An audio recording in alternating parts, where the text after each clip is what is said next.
Welcome. We will be starting soon as we have more people to be involved with the conversation come in. And for those listening to the beginning of the audio, never mind the mundane, trivial comments I make, as we will be wasting time for other people to come in. I think the topic at hand is an important one, and it is absolutely misrepresented by not just those in power, or the State Department, but also from historians in itself. There will be a number of sources I will be using to conduct this short lecture about the history of Al-Qaeda, in which I'll be using most of my information from the Tariq Osama, or the Osama history documents,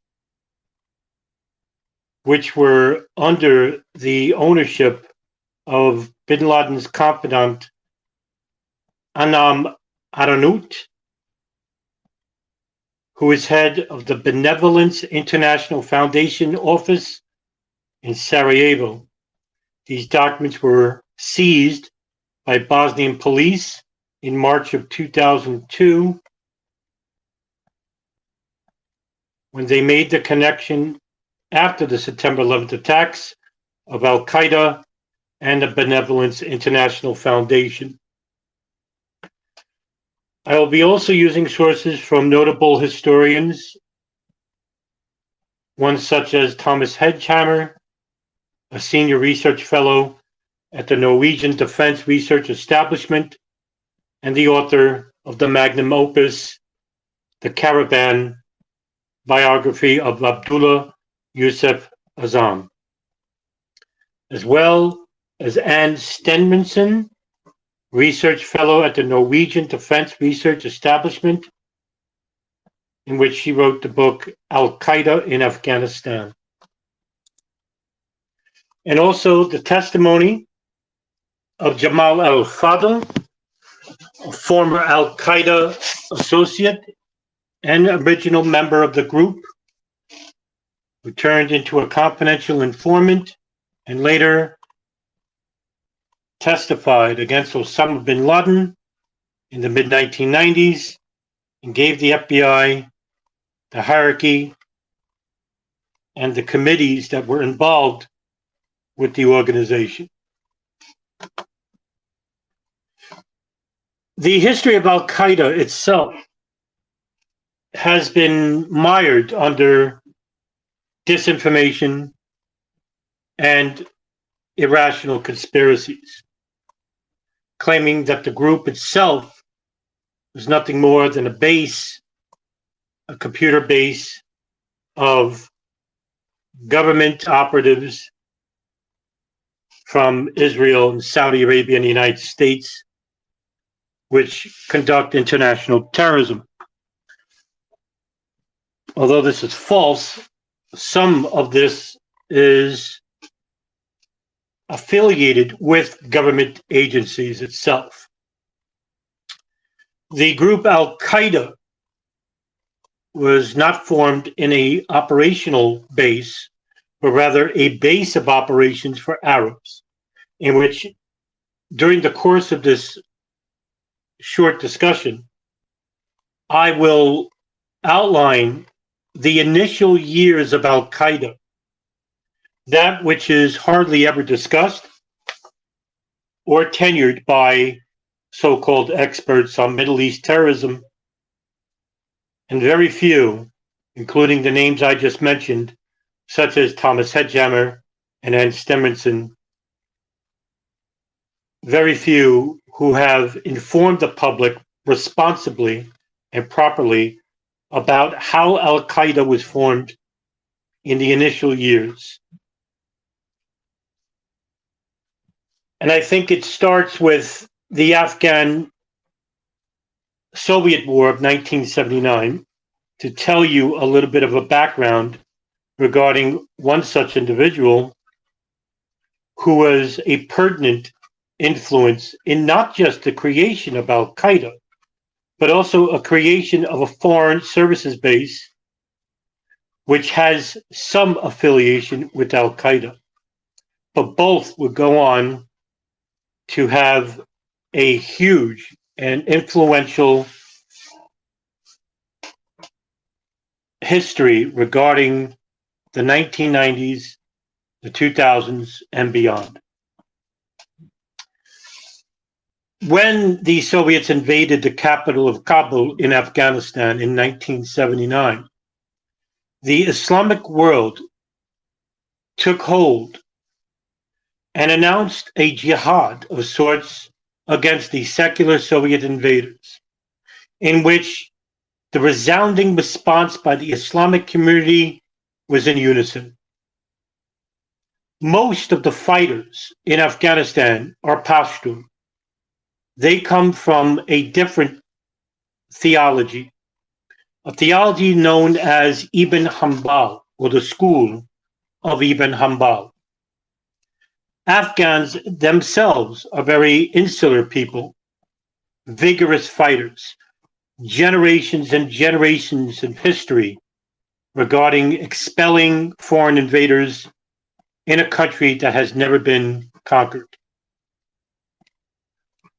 One Arab individual who had an interest not just in what was going on in Afghanistan, but also with the Islamic community as a whole. 1979 was a key year for a specific group of Muslims. These would be known as the Wahhabis, also known as Takfiris. Wahhabis are considered an abridged version of Islam, or Sunni Islam, anti-ethical to the teachings of the Prophet Muhammad, but they go by the teachings of the hadiths, or memoirs, attributed to the Prophet. These groups of people that adhere to Muhammad ibn Abdul Wahhab would be considered those of the first and second generations of the Prophet Muhammad, those that were considered the more militant or more fervent believers of Islam. The individual I'm going to be talking about is Osama bin Laden. Bin Laden himself came out of Abdul Aziz University with an electrical engineering background.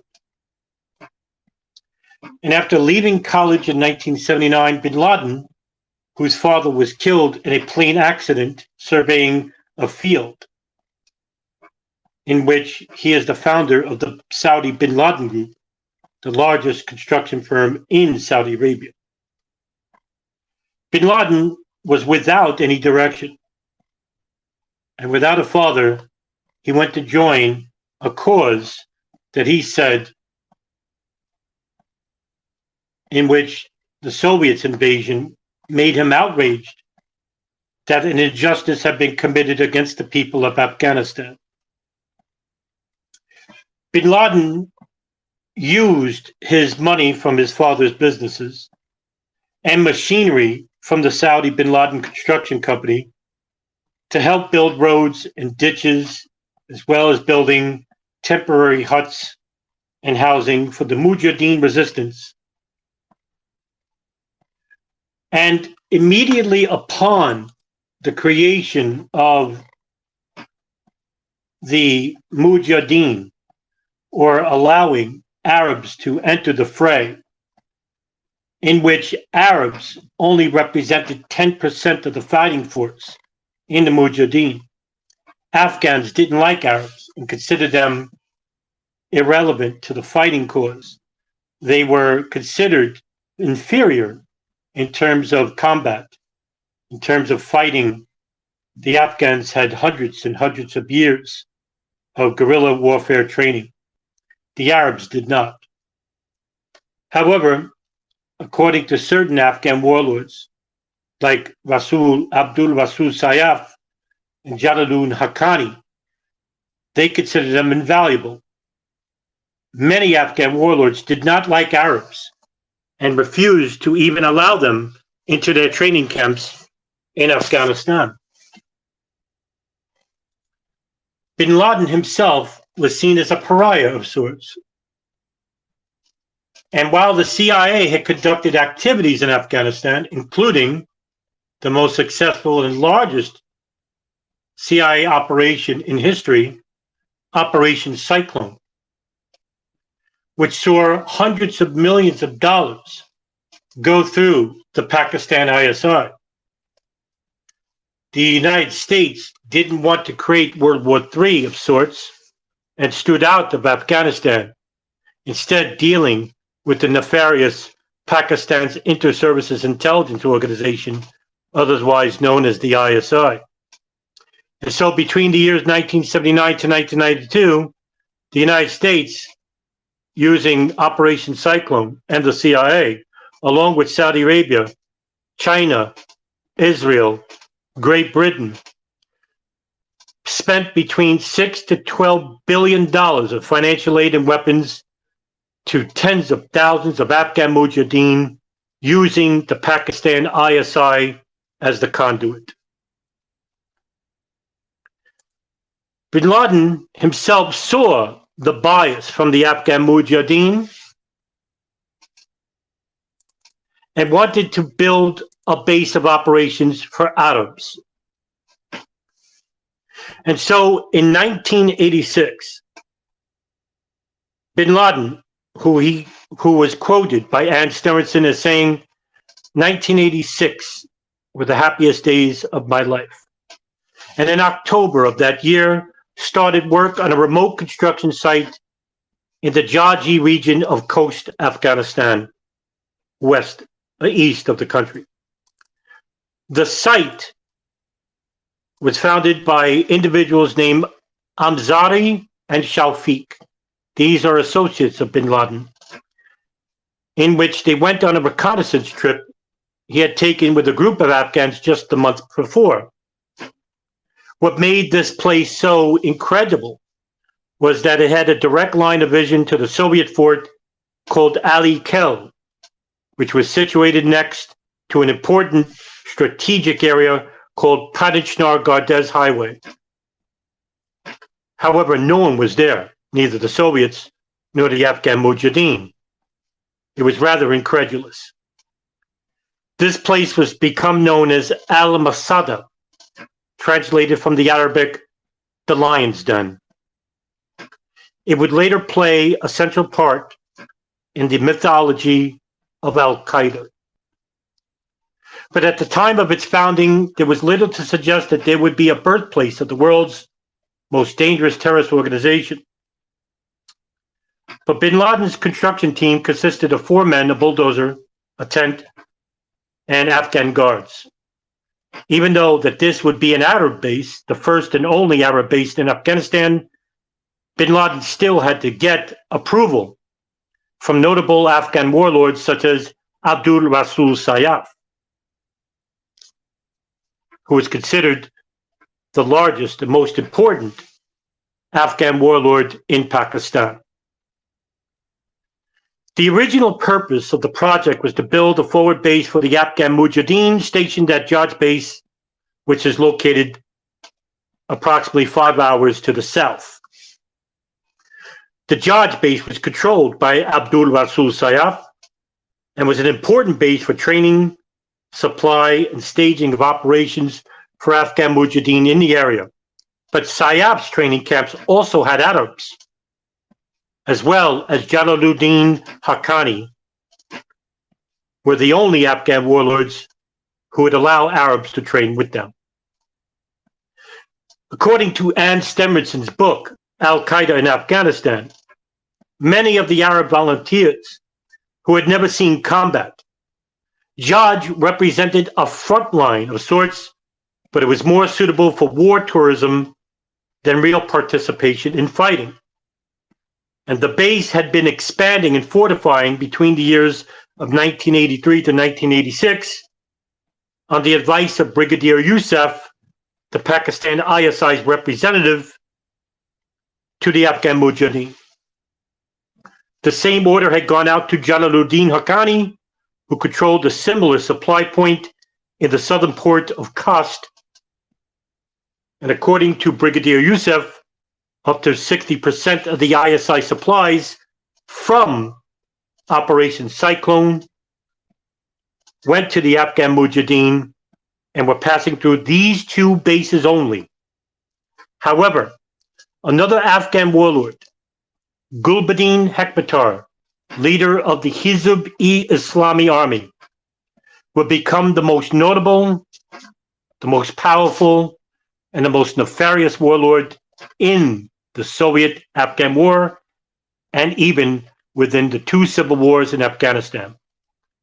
The Israeli Mossad, the Great Britain, MI6, the CIA, the Saudi General Intelligence Directorate would send Hekmatyar hundreds of millions of dollars through the Hizb-e-Islami army, which also went to Abdul Rasul Sayyaf, Jalaluddin Haqqani, Abu Hafs al-Iraqi, and dozens of other Afghan warlords.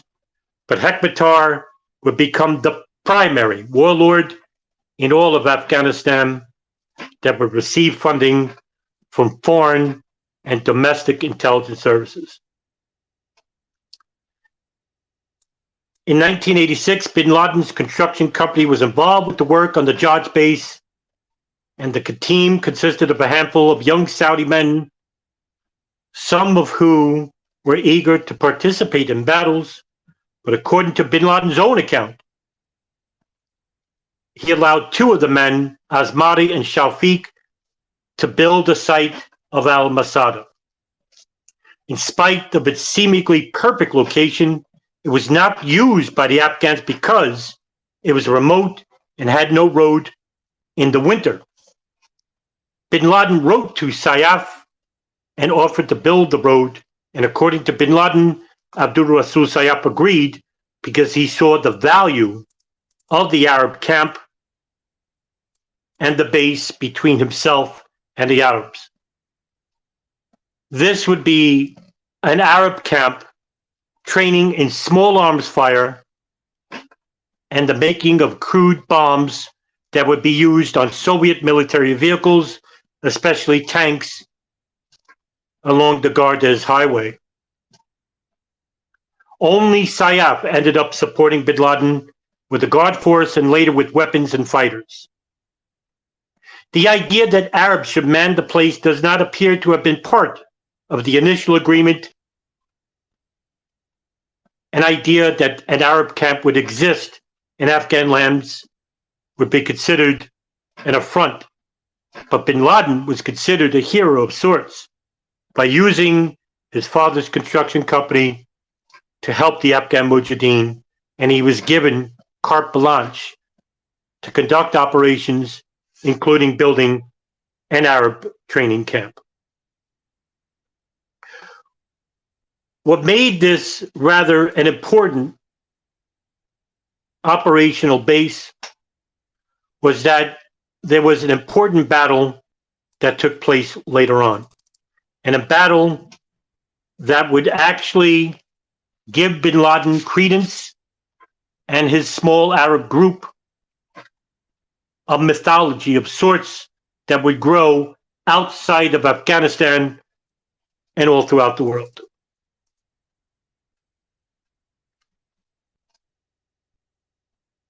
And it was the Battle of Jaji.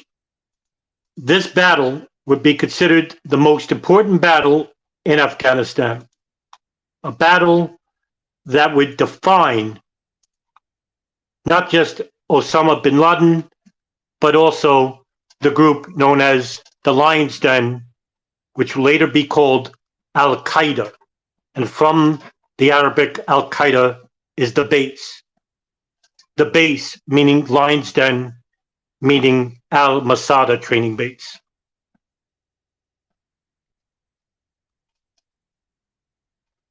During the years of 1987, a battle took place at the Al-Masada. And according to Thomas Hedgehammer and Ann Stevenson, Al-Masada was basically in the crude ending of training and formation. According to those who survived the battle, only about 20 to 25 Arabs were at this base. The Russian Spetsnaz, which is the special forces, had approximately 230 to 300 people trying to attack the Al-Masada camp. And at the end of May, using only handguns and a few Kalashnikovs, the Arabs themselves, during this battle, repelled the invading forces of the Spetsnaz Special Forces. It was considered an enormous victory, a victory that defied odds and defied even rationale, considering that the Spetsnaz themselves are special forces of Soviet Union who were considered a superpower that would end up being defeated by a ragtag bunch of Arabs with nothing more than sticks, handguns, and some machine guns. Word got around that the Battle of the Arabs themselves, in which they would kill approximately 50 to 100 Spetsnaz soldiers at the end of May of 1987. The numbers, however, are not possible to confirm, but the importance here is not so much the numbers.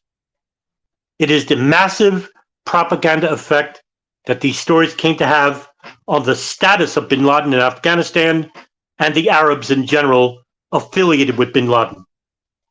The contribution of the Arabs at Al-Masada consolidated bin Laden's status as a military leader of the Arabs and paved the way for the establishment of Al-Qaeda as an organization independent from the services office. I want to talk a little bit about the services office. And I think this is important. This is affiliated with Al-Masada and the conflict in Afghanistan. And it is important to understand that even though the Afghan Services Bureau worked separately from Al-Masada, there is some associated link in which I will explain in full to you. The idea came from an Egyptian journalist named Mustafa Hamid in 1983, who was friends with a notable theologian named Abdullah Yusuf Azam when they both went to study at Cairo University. Hamid had an idea for notable Arab fighters that were coming from all around the world to enter the fray in Afghanistan and tried to operate a foreign recruitment office. Hamid's initial idea was a failure only because he did not have the financial means to operate it. The idea of operating a recruitment office would take major funding and also many people to help operate it, that which Hamid did not have. Hamid explained the idea to Azam, and by late 1983, Azam noticed that the Afghan Mujahideen had largely become fragmented due to the infighting and due to the many competing egos of Afghan warlords such as Gulbuddin Hekmatyar, Jalaluddin Haqqani, and Abu Hajar Ali Raqi. The differences were ranging from ideology and strategy, and with the many different personalities and ambitions from these leaders, Azam had become disillusioned with the politics and disassociated himself from trying to have them come together. And when Azam had traveled and relocated to Afghanistan from Saudi Arabia, where he was teaching Wahhabi theology, he vowed never to try again.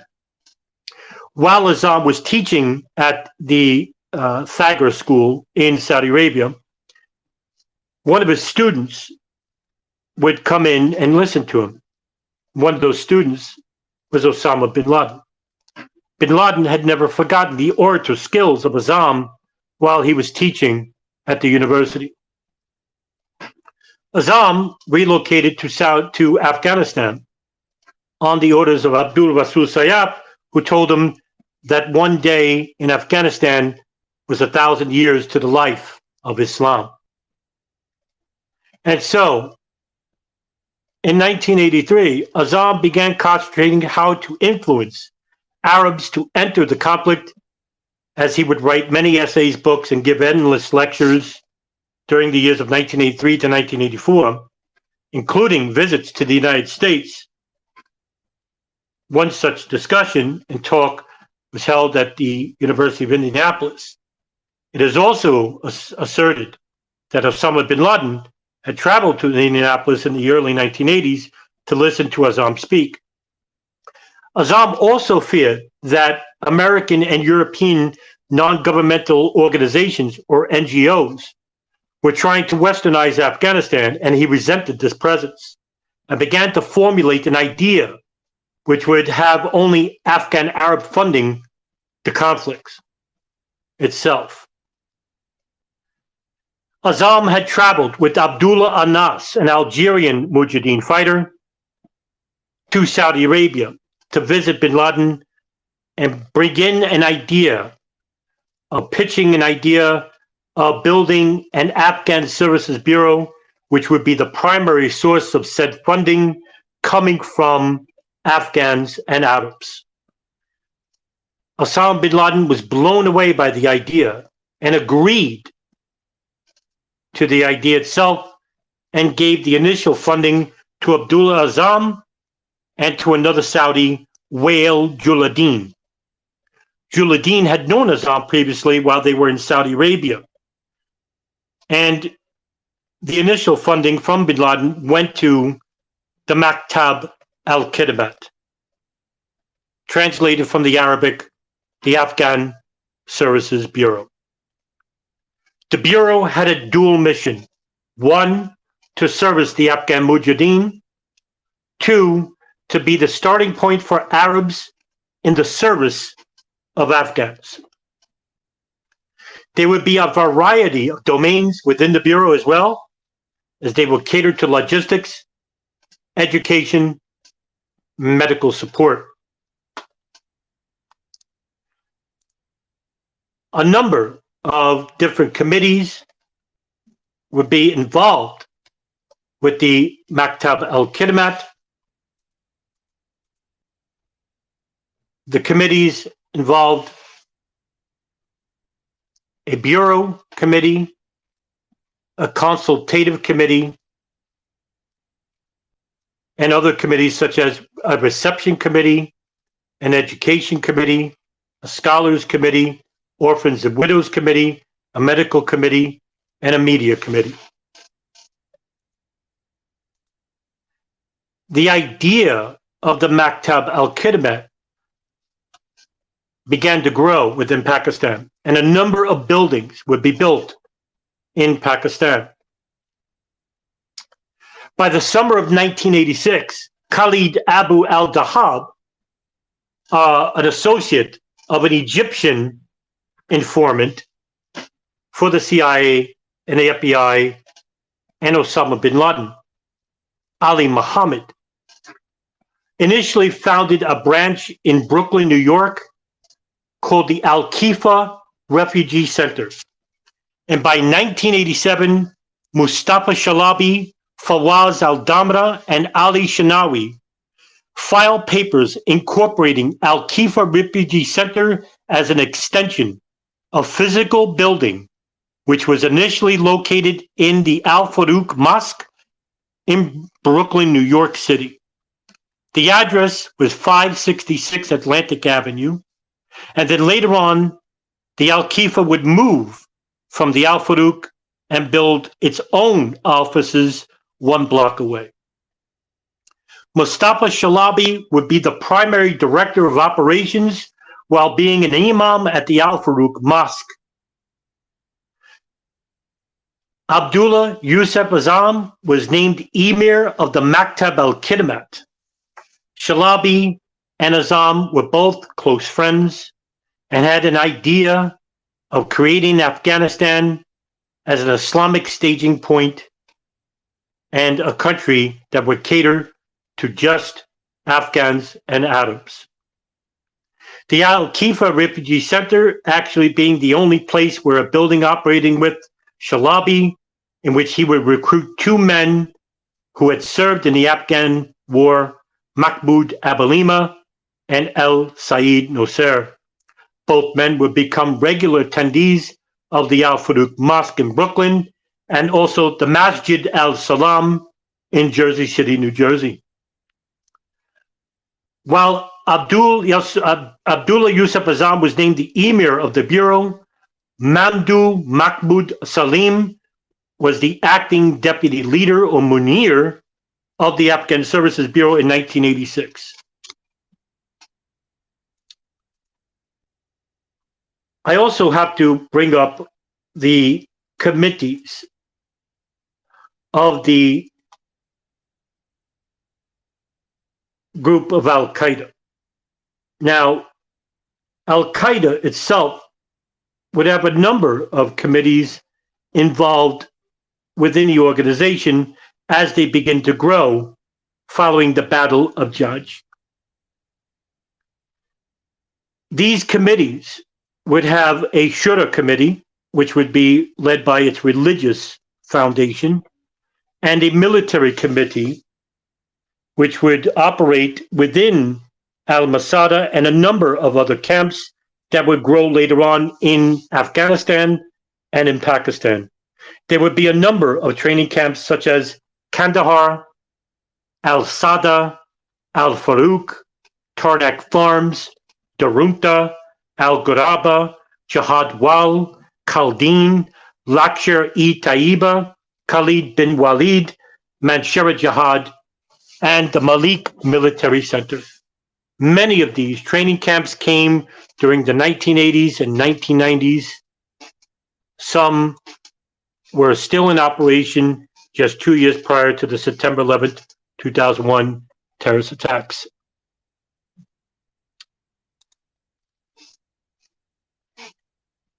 According to Jamal Al-Fadl's testimony in the United States versus Osama bin Laden trial, Jamal Al-Fadl was one of the primary founders of Al-Qaeda. According to the Tariq and Osama documents, which are primarily written in Arabic, these documents would later be known as the foundations for Al-Qaeda. According to Jamal Al-Fadl, a high-level meeting took place in a guest house in Khost, Afghanistan. There, Abu Ayyub al-Iraqi and Yassin Abu Ayyab al-Iraqi would hand Al-Fadl some documents to sign. It was a document which stated that the designated signer would declare bayat, or from the Arabic, unwavering loyalty, to Osama bin Laden, which was selected as the single emir of the group, in which they would continue the jihad outside of Afghanistan if a conflict would ever take place. There would be another meeting, according to Al-Fadl, that would take place in the training camp Jihad Wal Al-Faruq, which was renamed to Al-Faruq, which would have many signatures to this group, and they considered these people to be the initial founders of Al-Qaeda. Abu Ayyab al-Iraqi, Abu Ubaidah al-Banshiri, Abu Faraj al-Yemeni, Dr. Ayman al-Zawahiri, also known as Dr. Abdel Moez, Saeed Imam al-Sharif, also known as Dr. Fadl, Abu Burham al-Iraqi, Abu Hafs al-Masri, also known as Muhammad Atef, Muhammad Musab al-Saudi, Abdallah Izzuddin, Abu Fadl al-Maki, and Mamdouh Mahmoud Salim. Jamal Al-Fadl explained for the New York prosecutors in 1995 that during the meeting, Abu Ubaidah al-Banshiri would hand over documents which stated the group's agendas, rules, and duties. It also had designated committees, such as the Shura Council, which was led by Ahmed al-Zawahiri and Abu Haraj al-Yemeni, as well as Dr. Fadl, a military committee headed by Abu Ubaidah al-Banshiri and Abu Hafs al-Masri, and a fatwa and religious studies committee headed by Dr. Ayman al-Zawahiri and Abu Sa'ad al-Sharif. There was also later on a media committee which was run by Abu Musab Reuter. Incidentally, the last name Reuter would have no affiliation with Reuters itself. The media committee would also be later named as Sahab Media. That media committee still exists. According to Al-Fadl, the general emir was Osama bin Laden. The group would be called Al-Qaeda, the base, which was directed from Al-Masada. The document had to be signed, declaring unwavering loyalty, bayat, to Osama bin Laden. It was not known at this time what the primary focus of jihad was towards, as bin Laden was in Kandahar, Afghanistan, after his release from a house arrest in Saudi Arabia later on. The initial beginnings of this group can be traced back to the Arabs, but the ideology would later change. And I think this is absolutely important here in this discussion to tell you that the initial operations of Al-Qaeda was not about international terrorism. Now, according to Ann Stemmerson, who wrote the book Al-Qaeda in Afghanistan, there was a contentious question regarding these camps that were operated by Al-Qaeda, whether they were actually terrorist training camps. But as far as it is known through the public record, none of the training offered in Al-Qaeda's 8-week basic course at a camp such as Al-Faruq was relevant for conducting terrorist attacks in urban areas or outside Afghanistan. Just a reminder, the Al-Masada training camp was for Arabs who wanted to assist Afghans in their battle against the communist regime in the capital of Kabul in Afghanistan, to repel the Soviets from the country and to let Afghanistan be ruled under the Sharia. The introductions to explosives course at Al-Faruq was not about how to make homemade explosives, but how to use military explosives such as landmines in a guerrilla war setting. Other sources had indicated there were training camps in Afghanistan in the early 1990s that taught skills relevant for carrying out surveillance and assassinations of communist entities. These camps were not mainly run by Al-Qaeda, but other groups such as the Egyptian Islamic Jihad and the Gamma Islamiyya. These groups had carried out terrorist attacks against the Egyptian regime and most famously killed President Anwar Sadat in Cairo in 1981. Al-Qaeda members initially had taken specialist courses in surveillance as well as fundamentals. For example, such as the Al-Faruq training camp, the first 4 weeks for any person who were training at this camp, in which they would conduct a school called Ta'isa, or from the Arabic translated, the fundamentals. The content in which you would learn throughout the first 4 weeks was weapons theory, small arms fire, introduction to explosives, map reading, and first aid for Afghans and Arabs. The next 2 weeks, the school would be Kuliya, or translated from the Arabic, college, in which you would learn infantry tactics. And finally, in the last 2 weeks, the school of Jahal, or learning from the mountains, in which you would learn heavy weapons firing with mortars, rockets, and anti-aircraft guns. During Operation Cyclone, the CIA operation, they decided to use Stinger missiles and give them to the Afghan Mujahideen and Arabs to shoot down Soviet airplanes and helicopters in which it was used to turn the tide of the war. This would be the most important period in the Afghan-Soviet War. The Reagan administration, under National Security Advisor Zbigniew Brzezinski, and along with a number of Pentagon officials, thought that this would be an important coalition idea to use Stinger missiles and to give them even to Arab Mujahideen fighters, not knowing the costs of what it would go down just a few short years later. In the spring of 1991, Al-Qaeda was mainly engaged on the front line of Naganar, in which another large battle took place during this period, the Battle of Khost in southern Afghanistan. The Battle of Khost in April, in which followed up with the Battle of Jalalabad in 1989, which was a major failure for bin Laden and Al-Qaeda. However, Al-Qaeda itself would expand outside of Afghanistan.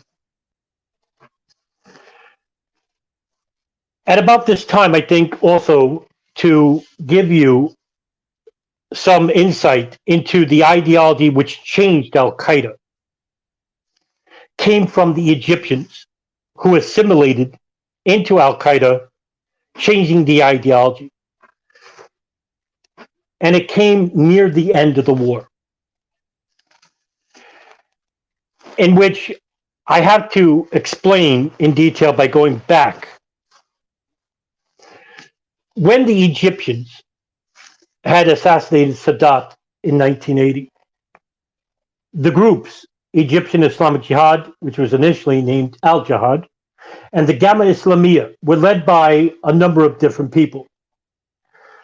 With the Egyptian Islamic Jihad, you had a number of leaders. Ayman al-Zawahiri, Muhammad Abd al-Salam Faraj. Muhammad Abd al-Salam Faraj would write documents such as the Neglected Obligation, which was also called the Neglected Duty. And to reiterate what the Neglected Duty was about, it was a document that was found by Egyptian police when they raided the home of al-Faraj, in which al-Faraj maintained with absolute certainty that jihad would enable Muslims to rule the world and to reestablish the caliphate. His work was denigrated by Sunni theologians, not just in Egypt, but also in Saudi Arabia and Pakistan, outside of the extremists called the Wahhabis. Al-Faraj was considered a takfiri. A takfiri was a Muslim who condemned other Muslims as munafiq, translated from the Arabic, a fake Muslim, a Muslim who has committed apostasy, those who do not adhere to the ideology of Muhammad ibn al-Wahhab. According to Al-Faraj, in the Neglected Duty, on the importance of fighting the near enemy and the far enemy. The near enemy was the Egyptian or the Arab secular governments, in which Al-Faraj stated, quote, Muslim blood will be shed in order to realize the victory over Israel. Now it must be asked whether this victory will benefit the interest of infidel rule. It will mean the strengthening of a state which rebels against the laws of God or the Sharia. These rulers will take advantage of the nationalist ideas of these Muslims in order to realize their un-Islamic aims. Even though at the surface these aims look Islamic, fighting has to be done only and under the banner of Islam and under Islamic leadership. The far enemy would be considered Israel and the United States. And according to Al-Wahhab, Ibn Taymiyyah, and Muhammad Qasim, and other notable Wahhabi theologians, such as Ayman al-Zawahiri and al-Faraj and bin Laden, the Crusader armies and the Yahud, translated from the Arabic, Israel, the Jew and the United States represented a far enemy. But in order for the far enemy to be defeated, the near enemy had to be defeated first. to create an Islamic caliphate throughout the Arabian Peninsula. However, al-Faraj noted that in order to do this, they needed to overthrow the Hosni Mubarak government in Egypt, which was an outright failure.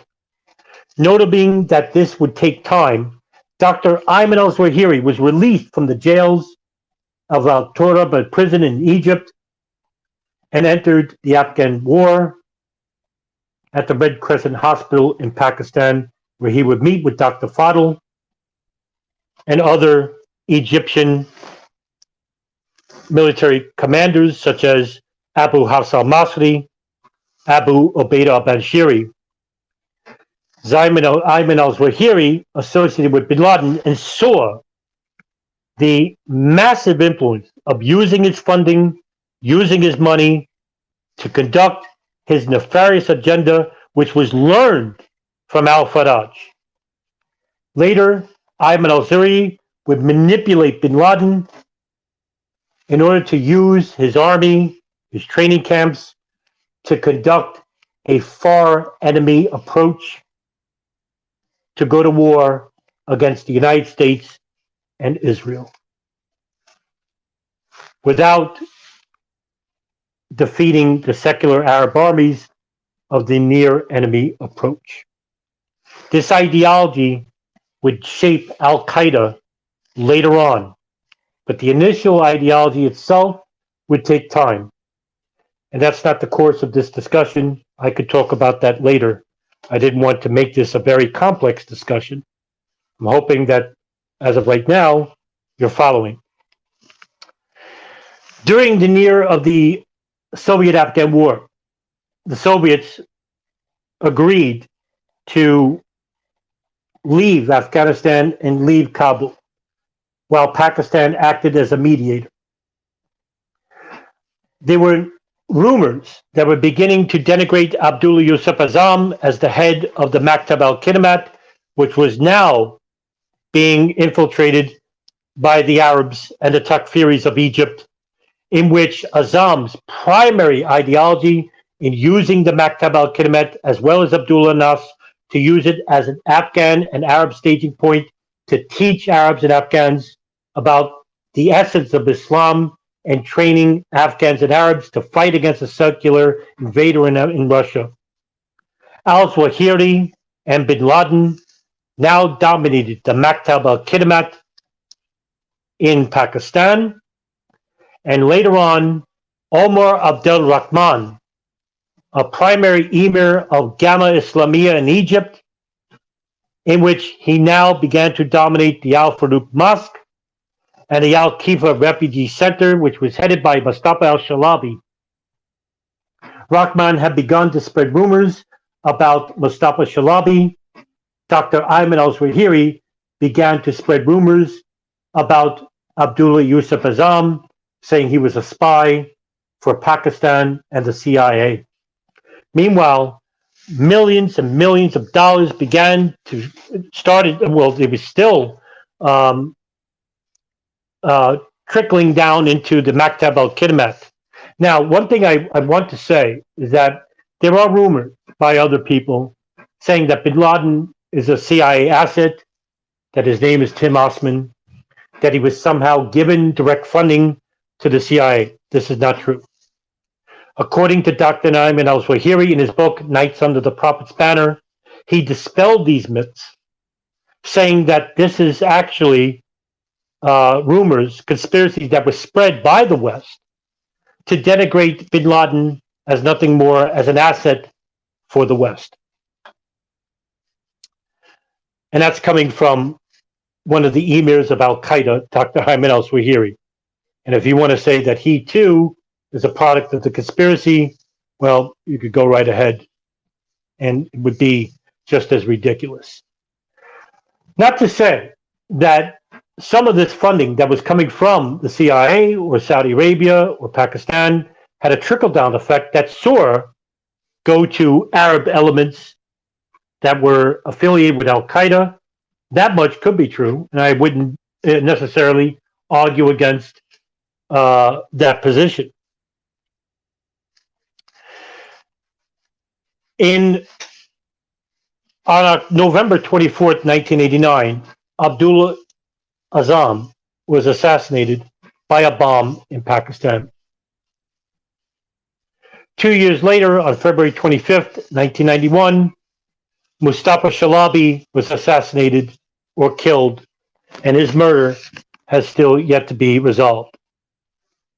A number of people would be involved with the murders of both men, including Osama bin Laden and Dr. Ayman al-Zawahiri, as well as the Pakistan ISI, the Israeli Mossad, the CIA. To the death of Azam and to the death of Mustafa Shalabi, Omar Abdul Rahman, and the associates of the Al Farouk Mosque.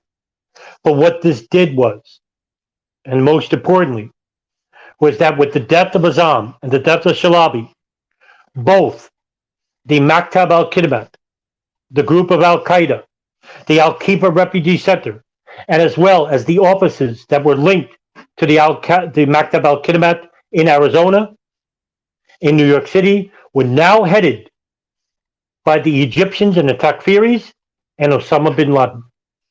And the ideology and the tautology of the initial Al-Masada camp had now turned from a training camp to help in the resistance against the communists, now an ideology and tautology that were from the Al-Faraj neglected duty of the far enemy, near enemy approach that now was taught to the Arabs of Al-Qaeda. Immediately after the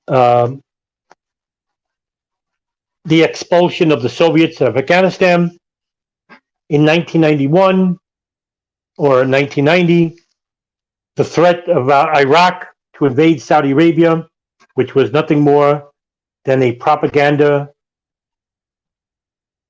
theory from the CIA. Bin Laden, who recently returned to Saudi Arabia from Afghanistan, had conveyed a meeting along with Prince Turki bin Faisal, the head of the Saudi intelligence, and as well as heading a meeting with the King of Saudi Arabia and his committee, in which he would use the Afghan Mujahideen and the Arab fighters to repel the Iraqi Ba'athist army. The idea was rejected, and instead the Saudi kingdom invited the United States, another secular invader, to continue a presence in the most holiest sites of Islam, Mecca and Medina. This inflamed and enraged bin Laden, who was placed under house arrest, and his assets were frozen. According to Gerald Posner, an author, bin Laden was allowed to leave Saudi Arabia with his money and supporters, but the Saudi government would publicly disown him. And it was met with the head of the General Intelligence Directorate, Prince Turki al-Faisal, who unfroze his assets and gave him back his passport. Bin Laden sent emissaries to the Sudan and met with the National Islamic Front leader, Hassan al-Turabi, who was a sympathizer for Osama bin Laden. Sudan also at the time was also the only country on earth that didn't have a requirement for a passport to enter the country. And in doing so, in 1991, Osama bin Laden and the Takfiris of Egypt, like Dr. Ayman al-Zawahiri, Jamal al-Fadl, and Dr. Fadl, Saeed Imam al-Sharif, who would have a major influence along with the ideology of Ayman al-Zawahiri, and he would write an Islamic document that would become a document that would be the shaping of terrorist groups in the future,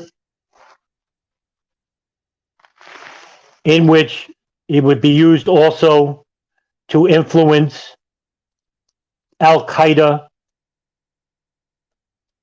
in the Sudan. And the name of that document is called The Essentials of Making Ready for Jihad, which was used as a jihad manual in the training camps in Afghanistan in the early 1990s and in the Sudan, in which Al-Qaeda would later now be known as a terrorist organization, in which the Western intelligence services of the CIA began to monitor. And I think I'm going to stop there, because what I wanted to do was give you the initial years of Al Qaeda and how they transformed from initially into an Arab base to help repel the Soviets from Afghanistan, and later to be used as a springboard for international terrorism, which was influenced by the Egyptians and the Saudis and Arabs affiliated with Saudi Arabia and Osama bin Laden. And so what I'll do now is I will open it up for questions for the audience, that anybody who's here. And so if anybody has questions, I will open it up. Sean, please.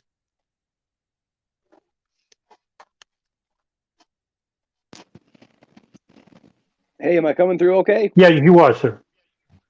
Okay, great. I thought it was great, Adam. Good talk. You purposefully avoided a little bit about ideology, so I figured I'd fill in the gap there a little bit by bringing up what you basically alluded to regarding the Egyptian influence. And I think there's probably something said about the Pakistani influence and the Sudanese influence, but regarding just the Egyptians, what comes to mind is that prominent Egyptian Islamic Jihad member Ayman al-Zawahiri has been cited as a major influence on bin Laden's ideology and the formation of Al-Qaeda, even being described as the brains behind bin Laden. And he, like the blind sheikh, Omar Abdel Rahman, the convicted seditious terrorism conspirator of the 1993 World Trade Center bombing, and also the father of Salafi jihadism and inspiration of Muhammad Abdul al-Faraj, Said Qutb, all had been imprisoned in Egypt where they were tortured. It's been suggested that the brutal conditions of Egyptian prison further radicalized these influencers and hardened their Islamic attitudes towards militancy and political violence, which would include acted assassinations and even terrorism. A striking example of this prison phenomenon might be Abu Musab al-Zarqawi, the Jordanian militant who, drawing on the anti-American sentiment of some Iraqis ever since the first Iraq War, and especially during the coalition invasion after 9/11, and incidentally or ironically the Abu Ghraib prison scandal, was the founder of Al-Qaeda in Iraq, which becomes ISIS. But before heeding the call of the Mujahideen in Afghanistan to fight the Soviets, Zarqawi was a common criminal, an alcoholic pimp and street thug known for getting in fights and for having his body covered in tattoos, such that he earned the nickname the Green Man. And he had made many militant Salafist connections over a number of years in Pakistan, but was ultimately arrested with guns and explosives and imprisoned in Jordan, whereafter he attempted to form cells of prisoners and, like the others aforementioned, becomes even more radical. And despite not finishing an education at school during his youth, while imprisoned, Zarqawi became Hafiz, someone who has memorized the entire Quran. And according to Jordanian journalist Fouad Hussein, who knew Zarqawi in prison, it was not the Afghan jihad, but rather the torture in prison which radicalized Zarqawi.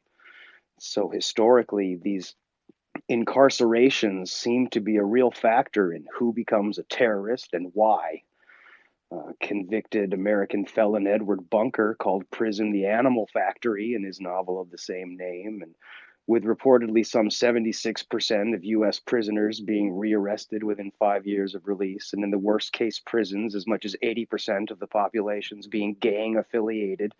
The effects seem almost like a blowback, much like the violent responses to Western imperialist policy in the Middle East. When American independent contractor Nick Berg was beheaded by al-Zarqawi in Iraq in 2004, Berg's father perhaps wisely indicated that he would not be seeking revenge for the loss of his son because revenge is what causes the violent cycle to perpetuate. So much the way the United States seems to be routinely creating problems for itself to solve, resulting from foreign policy decisions, the criminal corrections systems of harsh imprisonments are creating more crime to correct as well, even more terrorists. And with the United States military aggression and torture and prisoner abuse left, right, and center when it comes to Middle East terrorist blowback, it's perhaps fitting that former Angola officer John Stockwell entitled his first book on the CIA In Search of Enemies. That's all. Thanks. Yes, and you know what? Thank you for that, by the way, because that's true. And you know, I'll say this much is that it's very much true that the initial founders of some of these groups, like Egyptian Islamic Jihad and the Wild Jihad al-Tawhid, which later became the Islamic State in Levant and Islamic State of Iraq, these individuals were tortured unmercilessly, or they learned their tautology from influential imams. With Abu Musab al-Zarqawi, it came from Muhammad al-Maqdisi, who's considered one of the most dangerous Muslims in the world. He's an imam out of Jordan. But yes, all these individuals basically either were facing dire circumstances in prison by torture. In fact, Dr. al-Maswahiri was mercilessly tortured, but Omar Abdul Rahman was not because he was blind. But later on, these individuals would later form some of the most dangerous groups on the earth, as well as people that would become under their tautology, manipulated due to foreign policy of the United States. It's shaping itself up. And I think with the initial foundation of Al-Qaeda itself, this is often misunderstood because hardly anyone ever talks about this. You'll always hear the State Department talking points about how Al-Qaeda is always a terrorist organization. Well, that's not true. And just when you look at the history of Al-Qaeda itself, they themselves were basically, as I outlined in the talk, that they were just a training camp for Arabs itself because there were no Arab training camps in Afghanistan, and that they would help to repel the Soviets in Afghanistan itself. So, is there any other questions regarding this topic at all? I think there's 5 other people. Maybe there isn't. Maybe there is not. Maybe there's no interest. I can understand why. It's a very expansive issue because I could have talked about Al-Qaeda after they relocate to Sudan, and then Al-Qaeda in Afghanistan when they go back in 1996. And that's when they begin terrorist operations by employing the fatwas that were conducted in 1996, 98. Probably what I'll do is in the next Twitter space, I'll talk about that, the after effects of that in 1996. Hey, Sean, go ahead.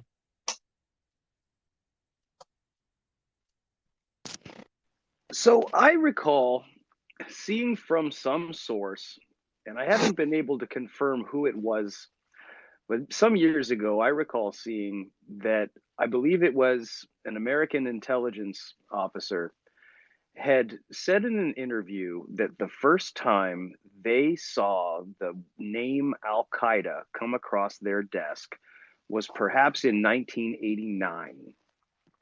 And I wondered if you could tell us a little bit about when the West starts to become aware of a thing that could be called Al Qaeda. Is it with Ali Muhammad, who you spoke briefly about? who I believe he had manuals or something, right? He was like the American man to explain what Al Qaeda is, but he was also the Al Qaeda man to learn what America is. Is that where the West meets East regarding something that we call Al Qaeda? Thanks. Yeah, sure, Sean. I'll speak on this. I think there's going to be some differences of the time frame of where the name Al Qaeda became known to the West or the United States in the intelligence services.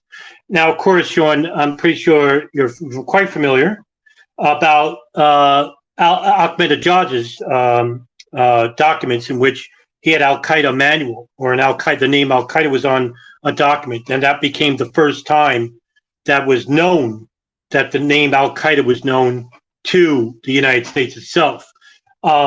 So I would submit to you that probably the first time Al Qaeda was mentioned by the West was through the CIA.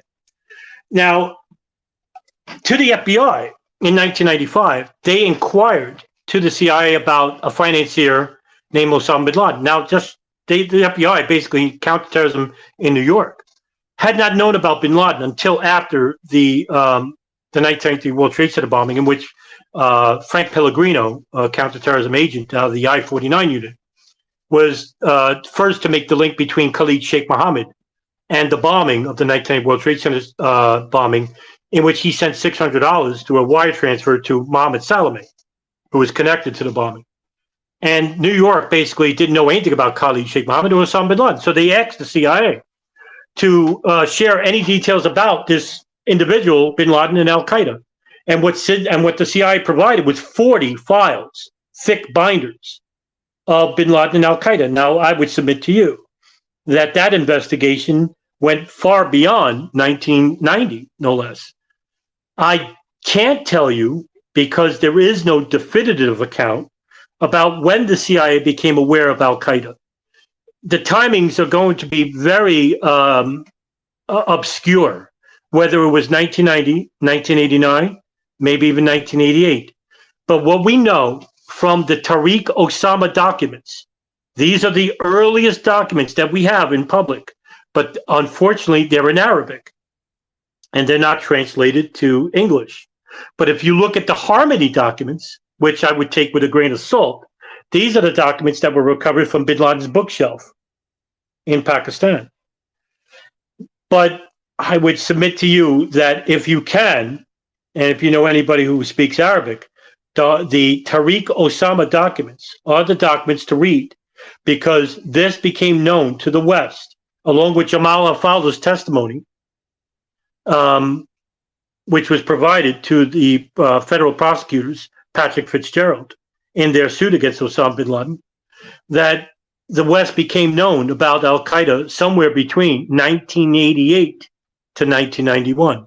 But the definitive date is really not known. So I think if you ask my opinion, I think the first agency to know about Al-Qaeda was the CIA. But probably the first, talking about the first agency outside of the West, it would be the ISI or the GID, because they dealt directly with the Arabs. The CIA did not. That's why I made it an important point to note that the CIA was not allowed in Afghanistan, but they were allowed to direct funding, direct munitions and weapons and whatnot through the ISI in Pakistan. Gary, please go ahead.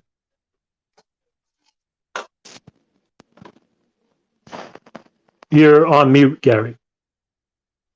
Hi, Adam. Thank Hey, you. Gary. This is a great talk.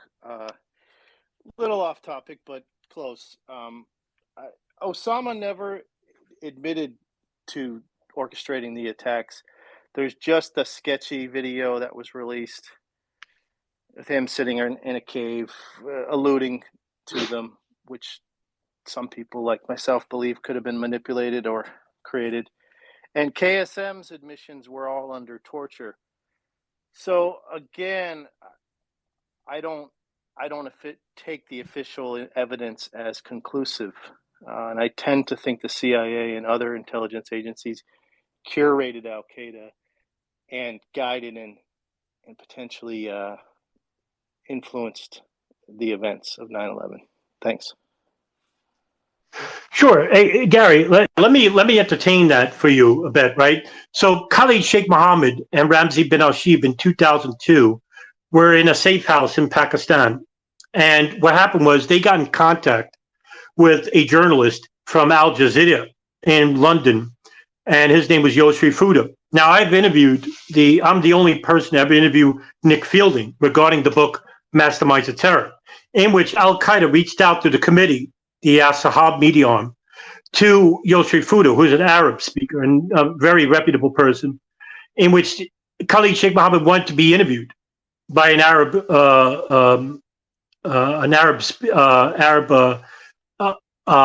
journalist. And so Yoshri Fuda had to go through many security protocols. He had to go to live in a house for 2 or 3 days in which he was watched so he wouldn't be followed. And Yoshri Fuda actually is the only person in the world to ever interview Khalid Sheikh Mohammed and Ramzi bin Al-Shibh in Pakistan. And this is before they were captured. This is before they were tortured. And they admitted to their role with 9/11. Now, I'll submit to you that the videotape that was collected, that was found, the infamous confession video that was found by U.S. forces in Jalalabad, Pakistan. The video itself looks sketchy, right? Bin Laden is there, and other individuals such as Suleiman Abu Ghaith, Dr. Ayman al-Zawahiri, as well as a Saudi, Khalid al-Harbi. Now, if you're going to say that all these people are fakes or that they're actors made to look like these individuals, Al-Qaeda this is an infamous, this is a very infamous tape that's known throughout the world. Al-Qaeda has never came out and denigrated saying that that tape was fake. So just take that in mind, that Al-Qaeda never said that that tape was fake. And also, Dr. Ayman al-Zawahiri himself has repeatedly, he's still alive, he just did a video recently. He has publicly stated, even after bin Laden was assassinated, that they never disavowed that they were involved with the plane's operation of September 11, 2001. Bin Laden himself has even done interviews with Taysir Alawani, who's from Al Jazeera as well, in 2002, where he basically tells him that he is a terrorist, that the plane's operation was approved by him. Now, here's the thing, Gary. Bin Laden didn't construct the September 11th operation. He was given a minor role in selecting the pilots. But the operation itself was created by Khalid Sheikh Mohammed. This is often twisted by the media in the United States as saying bin Laden is behind 9/11. But just remember, when 9/11 was happening, nobody, and I mean hardly anyone, even inside the CIA, knew who Khalid Sheikh Mohammed was. They knew him as Mukhtar, which was a nickname that was given to him. Very few people knew who he was, outside of Frank Pellegrino, outside of probably, say, George Tenet, the DCI. Very few people knew who Khalid Sheikh Mohammed was. And when the FBI went to interrogate, goodness gracious, the first Al-Qaeda commander that they captured, and his name is going to, goodness gracious. Boo, I forgot his name. Well, the FBI interrogated him. Ali Soufan was the first person to interrogate him, and he showed him pictures of Khalid Sheikh Mohammed, and he said Mukhtar. He pointed out, said Mukhtar. How do you know Mukhtar was behind 9/11? And Ali Soufan had no idea. And he said, we always knew he was behind 9/11, and he gave him information. Meanwhile, Ali Soufan went to a hallway and spoke with an associate of his and said, oh my God, who's the hell is Mukhtar?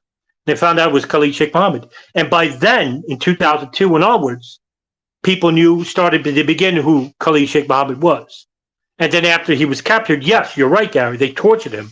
And even if he told the truth, you have to take that with a grain of salt, because it was through torture. It was done to duress. Even if he told the truth, we still have to think that maybe he was lying just to stop the truth.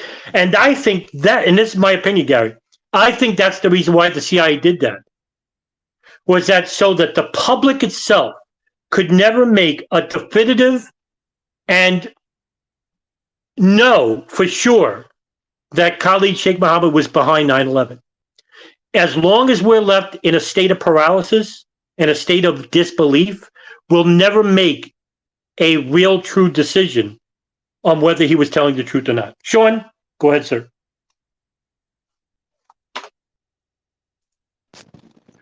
Wow, great question and answer. I think this is where you've really gotten into the conundrum. One of the more important anomalies.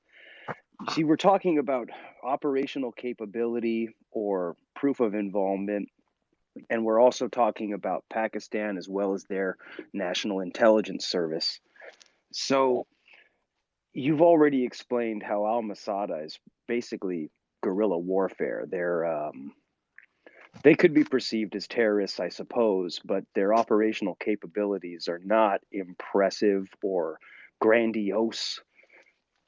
And when you have the figure who is, even by the official narrative, far more mysterious and shadowy than even a bin Laden, is Khalid Sheikh Mohammed, to the point where we can't even be certain where he was born or when. He's got multiple aliases. And he has a modus operandi which is arguably superior to what a bin Laden would be known for. Even if bin Laden had any amount of bravery, maybe he's got some money, but he doesn't do the kinds of things that Khalid Sheikh Mohammed did. Just for example, you mentioned using basic military explosives, handguns. Well, Khalid Sheikh Mohammed seems to be from Pakistan, has got a Baluchi background, apparently. And his tight group, well, they use sophisticated liquid bombs and other far more complex, and their schemes are much bigger than anything that Al-Qaeda did in the early days, fighting against the Soviets, or even when their ideology is redirected. So it's, I think, important, as I mentioned, to talk about the ideology, but a valuable component of this talk is also just the operational capabilities. And you could look at also, as well, it goes really well in understanding this, is just the structure of what we basically call Al-Qaeda is not a hierarchical organization. They have the emir, which is ideological direction. But when it comes to actual operations, it's a networked structure. And there's many cells which associate to a degree with each other. And when you get Khalid Sheikh Mohammed getting dropped into the mix by probably 1997, 1996, there's some argument that we've retroactively associated his group to bin Laden's group before then. But again, with Khalid Sheikh Mohammed, there's so much conflicting information. So I think it's great that we got to bring it back to Pakistan. That's all. Thanks. Yeah, Sean, this is really important that you raised, because a lot of people tend to associate Al-Qaeda as basically bin Laden and Arabs itself. But when you could see the evolution of Al-Qaeda, example, right? With Al-Qaeda, you saw an evolution of its exogenesis, of its operations, its analytics, its essence itself. And what we saw was from basically a guerrilla training camp that turned into a multi-international terrorist organization. And this came from not just bin Laden itself. And I didn't mention this before, but there were many sympathizers in Saudi Arabia that sympathized with bin Laden and the ideology and the idea that the United States was stationed in Saudi Arabia. So also there were other Saudi dissidents as well in the country, as well as the kingdom. And I need to mention this as well, is that the kingdom basically paid what it amount to blackmail money to Al-Qaeda and other terrorist groups that are affiliated with it, like Abu Sayyaf in the Philippines and Jemaah Islamiyah in Indonesia. Is that these groups are basically affiliates with Al-Qaeda. Now, remember, there was a brother-in-law, Jamal al-Khalifa, who's married to one of the sisters of bin Laden, who's operating businesses in the Philippines, who has connections with Abu Sayyaf, a terrorist group over there.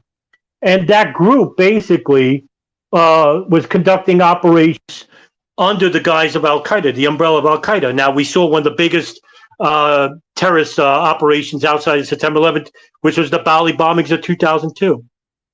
And that basically was an extension of Al-Qaeda, Abu Sayyaf. And I did a whole article about that, and I did video about that as well, which you can see on my YouTube channel. And hardly anyone mentions that, as well as, the operations involving urea nitrate, which I'm glad you brought this up, Sean. Where did this operation of urea nitrate come from? Well, it didn't come from Al-Qaeda. It came from Pakistan, the Baluchistan clan of Abdul Basit al-Karim, also known as Hamza Yusuf, and his uncle Khalid Sheikh Mohammed, who has also an uncle relating to the Pakistan ISI and the government of Pakistan. And many people think that the Pakistan government is basically run by the ISI, which is basically probably one of the oldest and most nefarious agencies in the world. Up until this point, no ISI operative has ever been captured, which is remarkable in its own right when you think about it.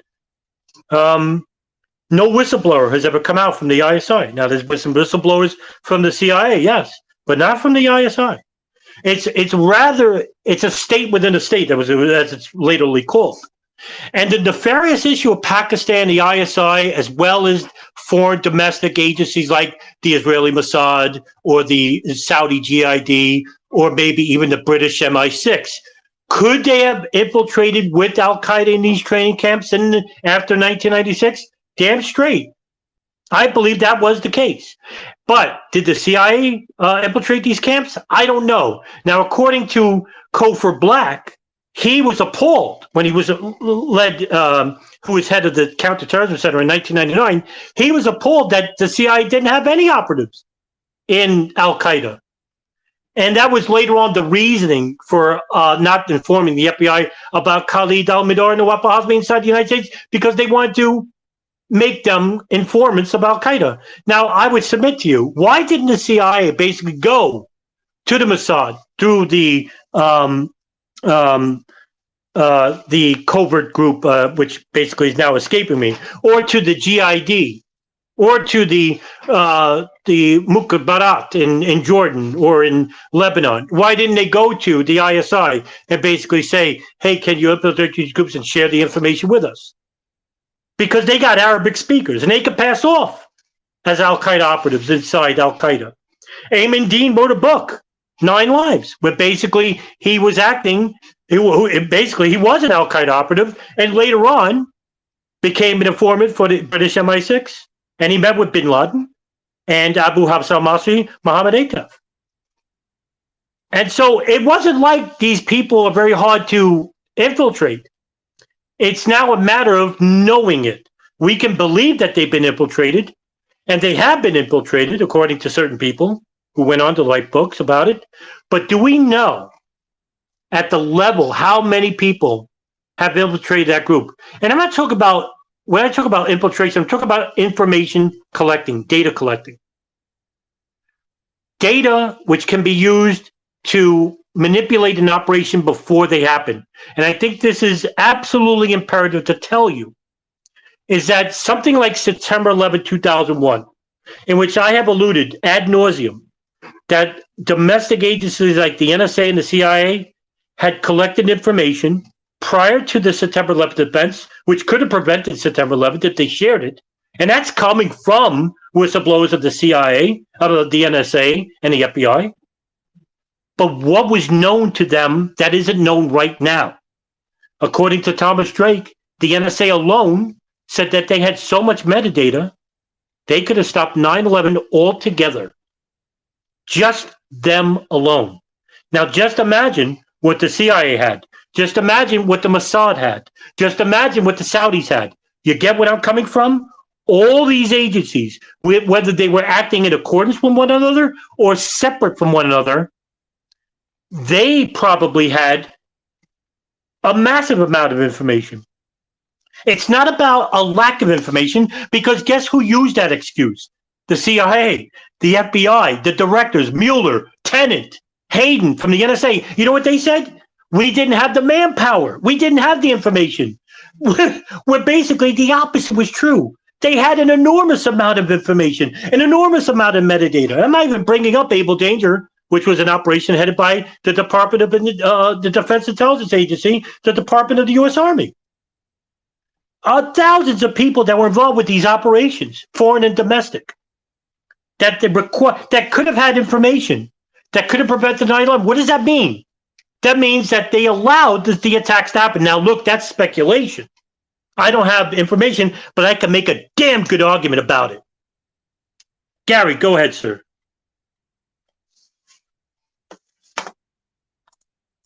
Adam, a thought came to mind. Is there an Arabic 9/11 truth movement? And have books and studies been published in Arabic by Arabic-speaking folks that want to clear their own country's reputations potentially? Because there's so much blame was pinned on Islam in general after 9/11. You would think there'd be a huge movement to clarify and substantiate some of these things, and there are still living folks over there that may have been involved or knew the potential hijackers.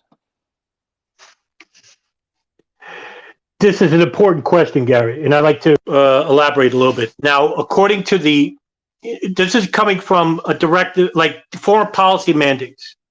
And I think I've explained this in other Twitter spaces. I think the first Twitter space I've done, I spoke about foreign policy outlines like the Wolfowitz Doctrine, Defense Planning Guideline, which was renamed to the Wolfowitz Doctrine, the Oded Yinon Plan. These are foreign policy outlets known to you and everybody in the room. Later on, Project for New American Century, and then later on the Bush Doctrine, okay?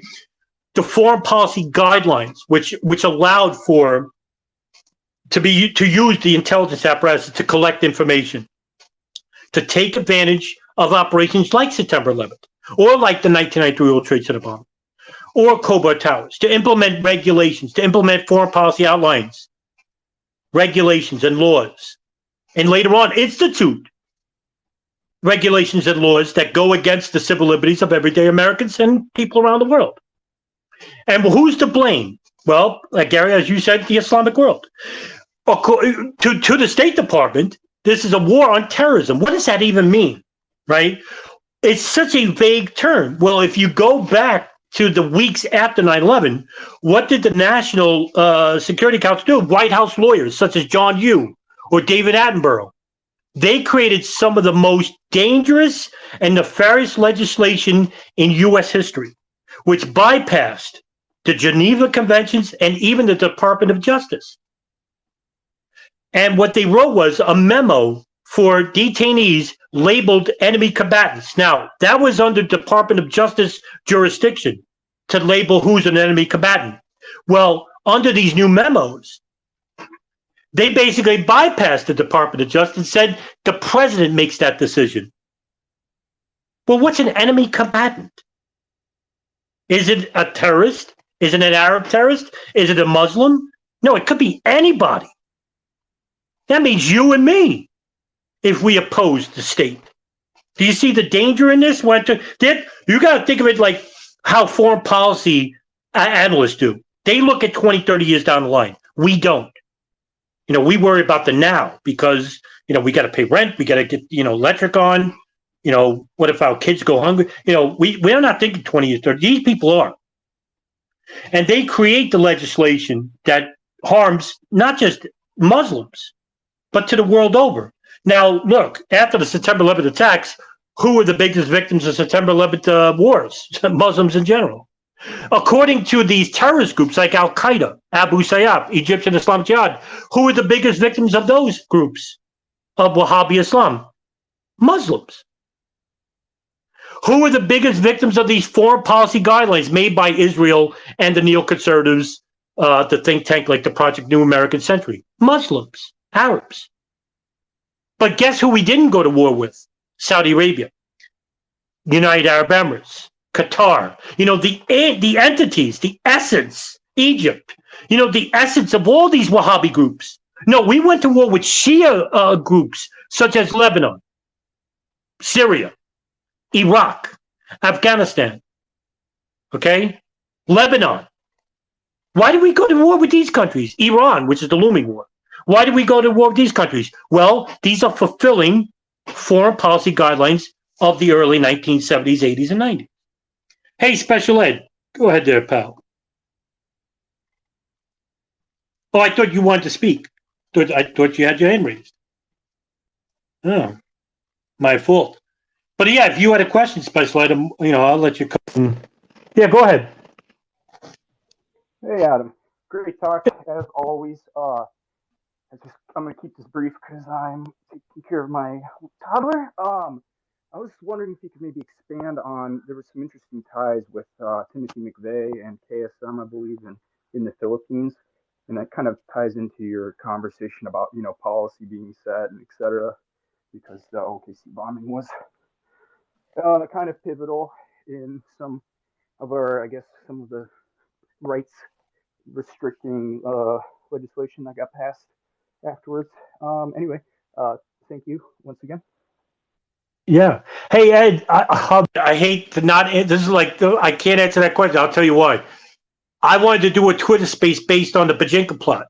So, and that's definitely one of the questions I would definitely answer regarding that. I was going to do that next week. So you're reading my mind. I don't know how you're doing it, but yeah, sorry. But what I'll do, later on. So I won't give a very descriptive answer. I'll give a vague response to that because I don't want to not answer your question. So what happened was in 1995, Khalid Sheikh Mohammed and Ramzi Youssef, 1993, 94, they traveled to the Philippines. And what happened was that they met with Mohammed Jamil Khalifa, who's the son-in-law or the brother-in-law of Osama bin Laden, and they helped they were working with Abu Sayyaf, and Ramzi Youssef was training them to make bombs. And the story that you're referring to is not Timothy McVeigh, so to speak, but Terry Nichols. And this is not a conspiracy because this is actually reported by Richard Clarke in his book Against All Enemies, in which he's the counterterrorism czar under Clinton and the Bush administrations, in which he says that in the weeks prior to the Oklahoma City bombing, Terry Nichols, who's married to a Filipino wife, actually went to Cebu City, in which she was from, and Terry Nichols was seen with another individual, and that's Timothy McVeigh, and they were seen in the same city as Ramzi Youssef. And the reason, and this is coming from the testimony of a confidential informant who is also a terrorist. And I did a video about him and I wrote an article about him called Edwin Angelines, who is a member of the Philippines National Army. And he went by Ibrahim Yusuf, who was a terrorist. He actually was conducting hijacking operations and bombings of Christian churches. And he killed people. And people didn't think, they didn't know what to make of him, whether he was an informant or a terrorist. But he was actually both. But he was there when Terry Nichols met with Ramzi Youssef, and they had a nickname for him called the Farmer. Richard Clarke is going by that briefing of that Philippines informant and said that that after Terry Nichols and Timothy McVeigh left the Philippines, they built what? What did they build? A urea nitrate bomb. And where did they store this bomb? In a yellow Ryder truck. Does that sound familiar? Well, what was the nature of the bomb used in the 1993 World Trade Center bombing? Urea nitrate, located in a yellow Ryder truck. Is that coincidence? No. Now, also, just to mention, you mentioned Khalid Sheikh Mohammed. Khalid Sheikh Mohammed also traveled to the Philippines and they were doing the Pachinko plot. I'm not going to get into that because I want to do a Twitter space dedicated to that. And I think that's the essence of the September 11th attacks, which came from the Pachinko plot itself. So I won't mention anything more about that. But yes, Special Ed, yes, that was an interesting story indeed. So, yeah. Any other questions regarding tonight's discussion? We have 6 people here. I saw John Gold in here, but he had to leave. But if we don't have any more questions, I can end it. And that would be the end of the discussion. Okay. Well, I'll tell you what. Okay, Gary, you got a question. Go ahead, Pedro.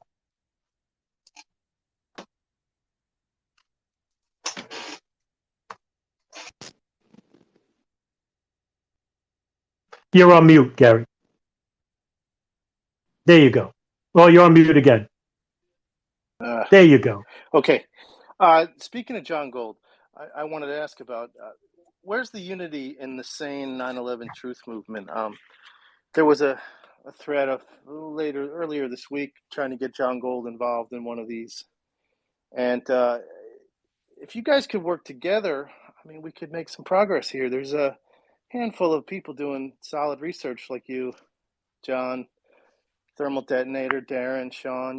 So I just want to issue a call for unity amongst the sane 9/11 researchers. That's it. Oh, Gary. Hey, by the way, I don't know if this was known to you, but yeah, I just got into a very pleasant discussion that was facilitated by Mike Garofalo. He's in here. Thanks to him, that he got me involved with a phone discussion on Google, I think, with John Gold, and I haven't spoken to him in about a year and a half, and it was a really great discussion. And listen, John Gold is one of the OGs of 9/11 itself. He's been around since the very beginning, way back. And he's done some magnificent work.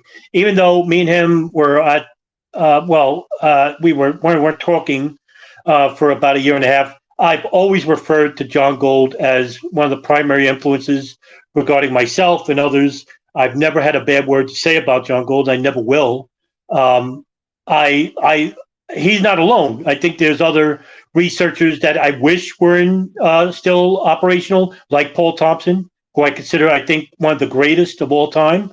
Kevin Fenton, another person who's around, but he's not as active. Ray Nowolski. I could name a couple of others, but very few. Ryan Dawson is another, but he's banned everywhere he goes. The only person that is active is, DJ Thermal Detonator, Nelson Martins.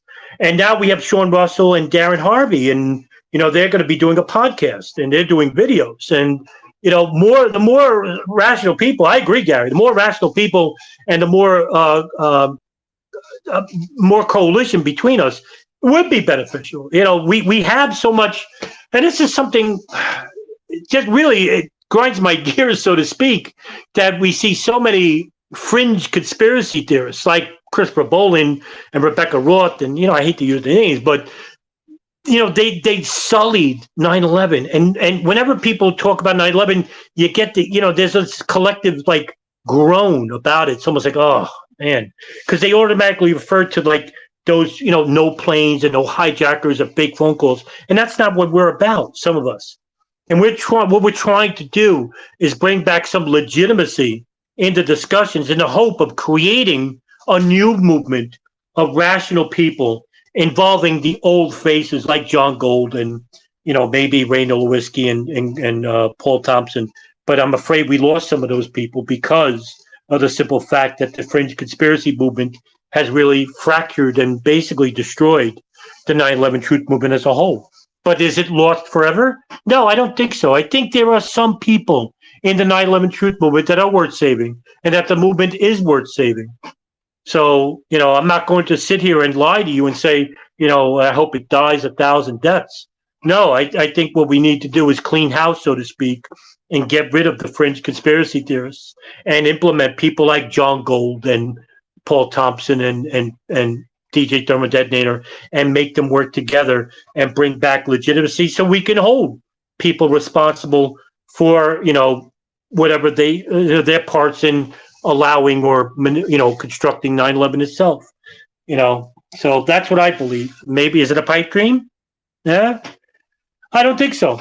And what gives me hope is we have young people like Matt Garofalo and Sean Russell and Darren Harvey and Special Ed and you yourself, Gary, and MG Dunn. I know all of you. I know what you guys post every day and what you do, and you're valuable. No, make no mistake. It's not an exaggeration when I say it. You're invaluable in that you're the voices that are going to be much more heard than myself. And Brian Dawson and DJ Third Detonator, because you're going to be able to reach a bigger audience than I ever could. And that's what I believe. And so as long as you're active, as long as you're interested, as long as you come to these talks and listen, to people like myself and others, you yourself are going to reach a bigger audience in the future. And that's what, that's what I hope to do. And that's one of my goals, was creating that podcast I made and with Richard Cox and doing these talks, is that, it's great that you follow me, but I don't want you to be a follower. I want you to be a leader. And I want you to lead the movement to higher heights than I ever could. And that's how you build a movement, Gary, is that you have an informed audience that can reach a bigger audience. And that's how you build a movement. And I hope that that makes sense to you. But if there's no more questions, I can end it here. And then, I didn't do one last week. And because I went to visit a friend. And but I could do one next weekend, and what I'll do is the Pachinko plot. Or did I do that? No, wait a minute. I did that. I'm losing my mind. Wow, I just did a lecture on the Pachinko plot on Twitter Spaces. My God. But what I'll do is, Sean, go ahead, pal. Maybe you can remind me.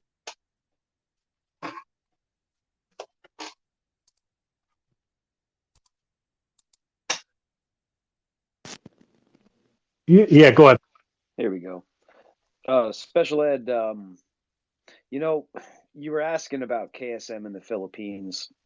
And if we needed to round off anything else to talk about Bojinka, I think the important stuff about Bojinka is not so much Bojinka for today, but maybe the surrounding stories of the incident that was the foiling of the Bojinka plot, because KSM and his network involving his nephew and his nephew's accomplices, they were operating in Southeast Asia at that time.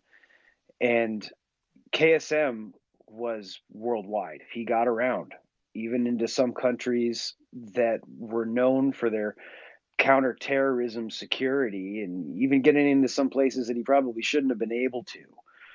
And I'd say that the important thing to know about KSM in the Philippines, Terry Nichols could have learned how to make bombs there, but KSM and his associates, they celebrated the anniversary of the downing of Pan Am 103. That's all. Yeah. Hey, listen, Sean, I'm going to let Gary speak and follow up on that. I think you were directing it to him anyway. Go ahead, Gary. I just have a topic request. Maybe the discussion on how the buildings 1 and 2 could have come down. If you could go into detail on the guys working on the elevators, the sprinklers, the driver's license scandal. That whole story is really interesting and hasn't been covered in great detail. Oh my God, Gary! I'm like the worst person to talk about physics, and I say this all the time too. Like I always tell people, when it comes to like what happened in World Trade Center 1, 2, and 7, I could give you an opinion, but it's based on nothing more than an uneducated opinion. And you could talk to David Chandler about Wayne Costi, but I'm terrible with that. But with the license, that Catherine Smith story about the Tennessee 5, that would be, oh my God, I would be terrible for that. Yeah, I would be, Gary, I would be terrible. That's just being honest. Like, I would not be very good for that type of lecture. So if you wanted an opinion, I could do that, but it would be a very short discussion. Like, I couldn't tell you. Yeah, I would be terrible for that. But yeah, Gary, shoot. I hate to say no, I can't, but I really, I don't think it would be a very productive discussion. And usually I would like to I only want to talk about things that I can know something. And I don't know. Like, I believe bombs were used in World Trade Center, 1 and 2. Especially 1 and 2, to ensure that they came down, right? But do I know it? I don't. right? Because I haven't done the necessary learning about engineering or physics or even demolitions. And yeah, I could give you an opinion, Gary, but it won't help you. And these lectures, when I do these talks, it's not for me; it's for you because I want you to come away with something. I would be horrified if nobody in this room basically didn't do their due diligence and like researched things that I say today. I'm hoping that some of you, or I'm hoping all of you anyway, but I'm hoping that some of you basically say, hey, I didn't hear about that. Let me go and research it myself. Just to make sure that what you learned, that you know is information. Because I don't want you to believe me. I want you to know something. Right? And that's the difference between, say, myself and fringe conspiracy theorists. Because I want you to become leaders, not followers. I don't want you to be followers. I want you to be leaders. I want you to write your own articles, to do your own videos in the future. So that's what I want you to come away with. Yeah, but Gary, speaking about that, I would be the worst person to speak about how they came down. I would be terrible. Sean, go ahead, pal.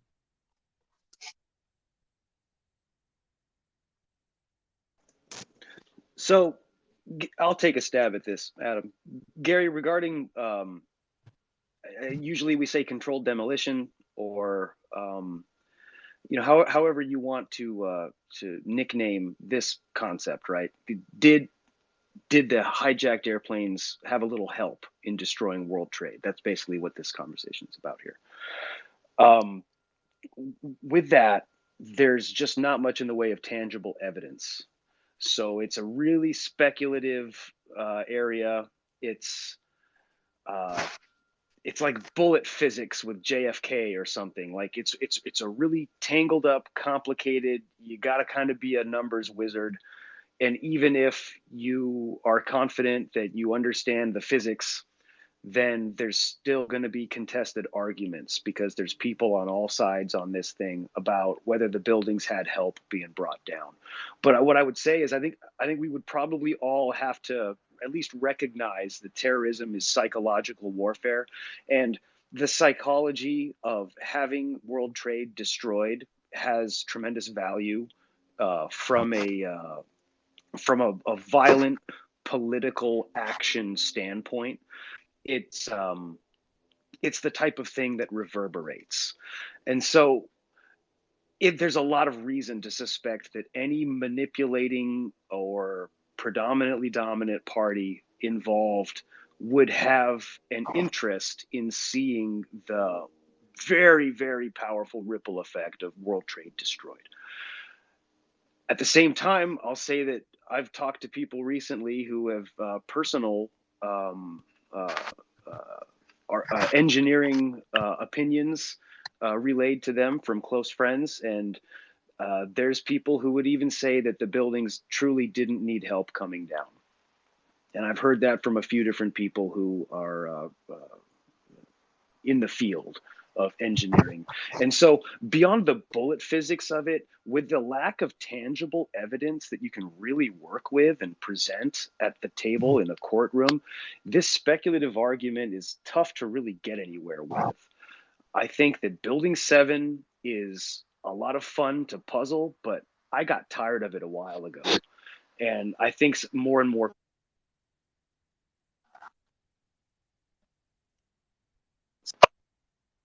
I think what you got to do is you got to go with a couple of names. And so if I'm going to be talking about did the buildings have help? Well, there's two places that I'm going to look, and that's Khalid Odala and Sivan Kurzberg. That's all. Thanks. Yeah, hey, thanks for that, Sean. Yeah, this is the biggest issue for 9/11 truthers, right? 9/11 truth movement is that how the buildings collapsed. Because in the early years of the 9/11 truth movement, the geopolitics was completely overwhelmed by fringe conspiracy theorists. There were very hardly anybody qualified to speak about it. Now, of course, you had, like I said, John Gold, Paul Thompson, Kevin Fenton. Paul Thompson and Kevin Fenton wrote two of the most important books in all of 9/11, and they're hardly ever read. Unfortunately, it's called The Terror Timeline by Paul Thompson, and Kevin Fenton wrote Disconnecting the Dots. Later on, Ray Nowlisky wrote The Watchdogs Didn't Bark. The three most important books in all of 9/11. I would consider The Terrorist Timeline as the most important book on 9/11. If you haven't read it, I would absolutely recommend that book more than anything. What is the problem with the truth movement, I feel, is that by allowing the speculators of the fringe movements to basically become the voice instead of having John Gold or having Paul Thompson, Kevin Fenton in the early 2003, 2004 period, by allowing people who want to speculate about space beams melting the towers or no hijackers on these planes or fake phone calls. The truth movement basically opposed the official narrative at all costs. Now, from my experience, take this with a grain of salt. From my experience, your experience could be different. From my experience, the 9/11 truth movement considered the official narrative as the following: that 4 planes were hijacked by 19 Islamic fundamentalists, and that they crashed into the World Trade Center, Towers 1 and 2, the Pentagon, and into a field in Shanksville. And I think this is probably a very disingenuous label because of the simple fact that that represents a microcosm of the official 9/11 Commission report. There are 14 chapters in that report. It's over 550 pages. And it basically mentions that in just a half a chapter. Did they read the whole chapter? Did they read the rest of the chapters? Now, what I would submit to you is this. The 9/11 Commission report, some of it is true. Some of it is false. But a majority of information is missing that wasn't reported or investigated by the Commission panel. And that is the problem the 9/11 truth movement faces. Because if they're not investigating that which is missing, and if they're not investigating that which they don't believe, hijackers or hijacked planes, guess what they're going to investigate? Ground Zero. And because of this, for the last 18 years, the majority of the 9/11 truth movement has basically gathered at Ground Zero. And they never left, using that as a proverbial thought, that they never left Ground Zero. And some people that we know personally, that's all they talk about. And if you mention a hijacker's name, if you mention Alex Station, if you mention the NSA wiretapping of a Yemen hub in Bin Laden, they'll look at you like a deer in headlights. But this is where the essence of where we could show a real conspiracy involving foreign and domestic intelligence involvement with the attacks. And before it, some of which I alluded to in my very first Twitter space conversation, as well as my second Twitter space conversation involving the Israeli art students and the moving companies. And it's just, it really frustrates me because for 21 years, the groups in the truth movement, such as Truth Action Project, Lawyers Committee for 9/11 Inquiry, architects and engineers, they allowed the fringe elements to be involved with these movements and basically destroy it from within to the public eye by employing or endorsing the silly theories of no planes, no hijackers, and none of this. And whether you want to say that was intentional or not, I wouldn't disagree with you. But you don't need the CIA right now to destroy the truth movement. They're doing them themselves because they didn't do the responsible thing. They didn't vet the people who were representing the movement and allowed them to espouse these ideas because at least they were against the official narrative. And the official narrative has to be opposed at all costs, no matter how ridiculous the theory is. And right now, as of this point, that is what haunts the 9/11 truth movement. Sean, go ahead, pal.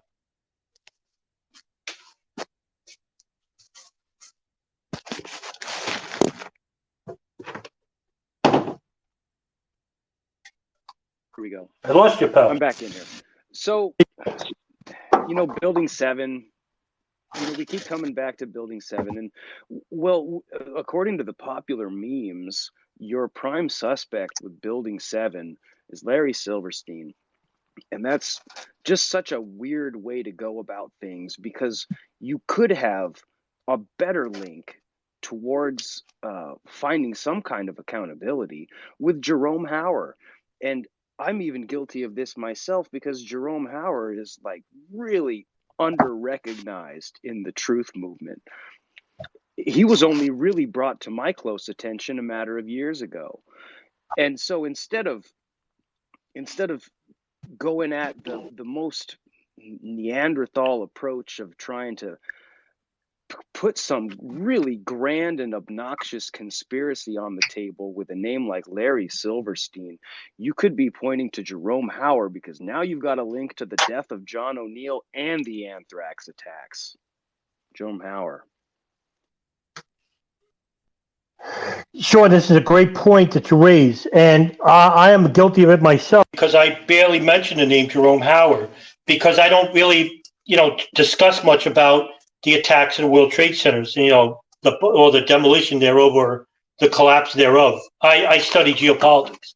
I study intelligence apparatuses, radical fundamentalism, and U.S., Israeli, Saudi foreign policy. That's my area of study. And because of that, is that I don't really talk much about Rudy Giuliani or the offices of the World Trade Center and what's involved with them. The person probably listed to that is Robbie Martin. I think he's the most formidable voice regarding the connections between Giuliani, Jerome Hauer, and Israeli intelligence regarding that. And he's done some magnificent podcasts, including probably one of the best podcasts I ever heard about 9/11, his 5-hour podcast involving the anthrax attacks, which is uploaded to Media Roots Radio. Larry Silverstein is a boring story. Let me tell you why. Is he suspicious? 100%. I think this guy's gotten written intelligence all over his face. But is it demonstrably true? Can we prove it? No. I mean, it's suspicious as heck that he gets to miss a date at the top of the World Trade Center in the restaurant that he often goes to for breakfast, and goes to a dermatologist instead, where he speaks with Prime Minister Benjamin Netanyahu almost on a weekly basis, and has affiliations with certain Israeli companies in Israel itself and here in the United States, New York City. His company, Silverstein Properties, is also funded by, and that name, his name escapes me. I forgot his name, who actually gave Silverstein Properties money to help with the property rights of World Trade Center 1, 2, 6, and 5, and 3. He owned 7 and rented a 100-year contract from the Port Authority. Silverstein himself lost billions of dollars in the attacks. And the money that he got from the insurance policy, he tried to get World Trade Center 1, 2 as a separate issue, and the courts disagreed. So they gave him $4.6 billion. And what he did was he invested, I think it was, $250 million itself. And they actually lost the property rights in the bid to Vornado Realty at first. But Vornado Realty, who won the property rights to World Trade Center, basically disagreed with the insurance of the World Trade Center, and they dropped out. And Silverstein Properties, who was second in the bid, they took over because they were second in the bid. And basically, terrorism insurance basically comes with it. World Trade Center was a victim of terrorism in 1993, and has always been a victim of terrorist operations through intelligence services operations involving Al-Qaeda and other terrorist groups inside the United States. So terrorism insurance was of course, inside the terrorism insurance policies written by Silverstein Properties. That's nothing suspicious about that. Silverstein was awarded $4.6 billion, and every single dollar went, and I'm talking about every penny, went to the rebuilding of the World Trade Center that you see today. In fact, he owed so much money that he lost property rights to the biggest prominent building in the World Trade, One World Trade. He lost property rights to that. He was also sued in 2010 by construction workers who weren't who weren't getting their full payment regarding the rebuilding of the World Trade Center complex, and they won. So there you have it. Silverstein Properties lost billions of dollars regarding the attacks itself, and that's that. Sean Russell.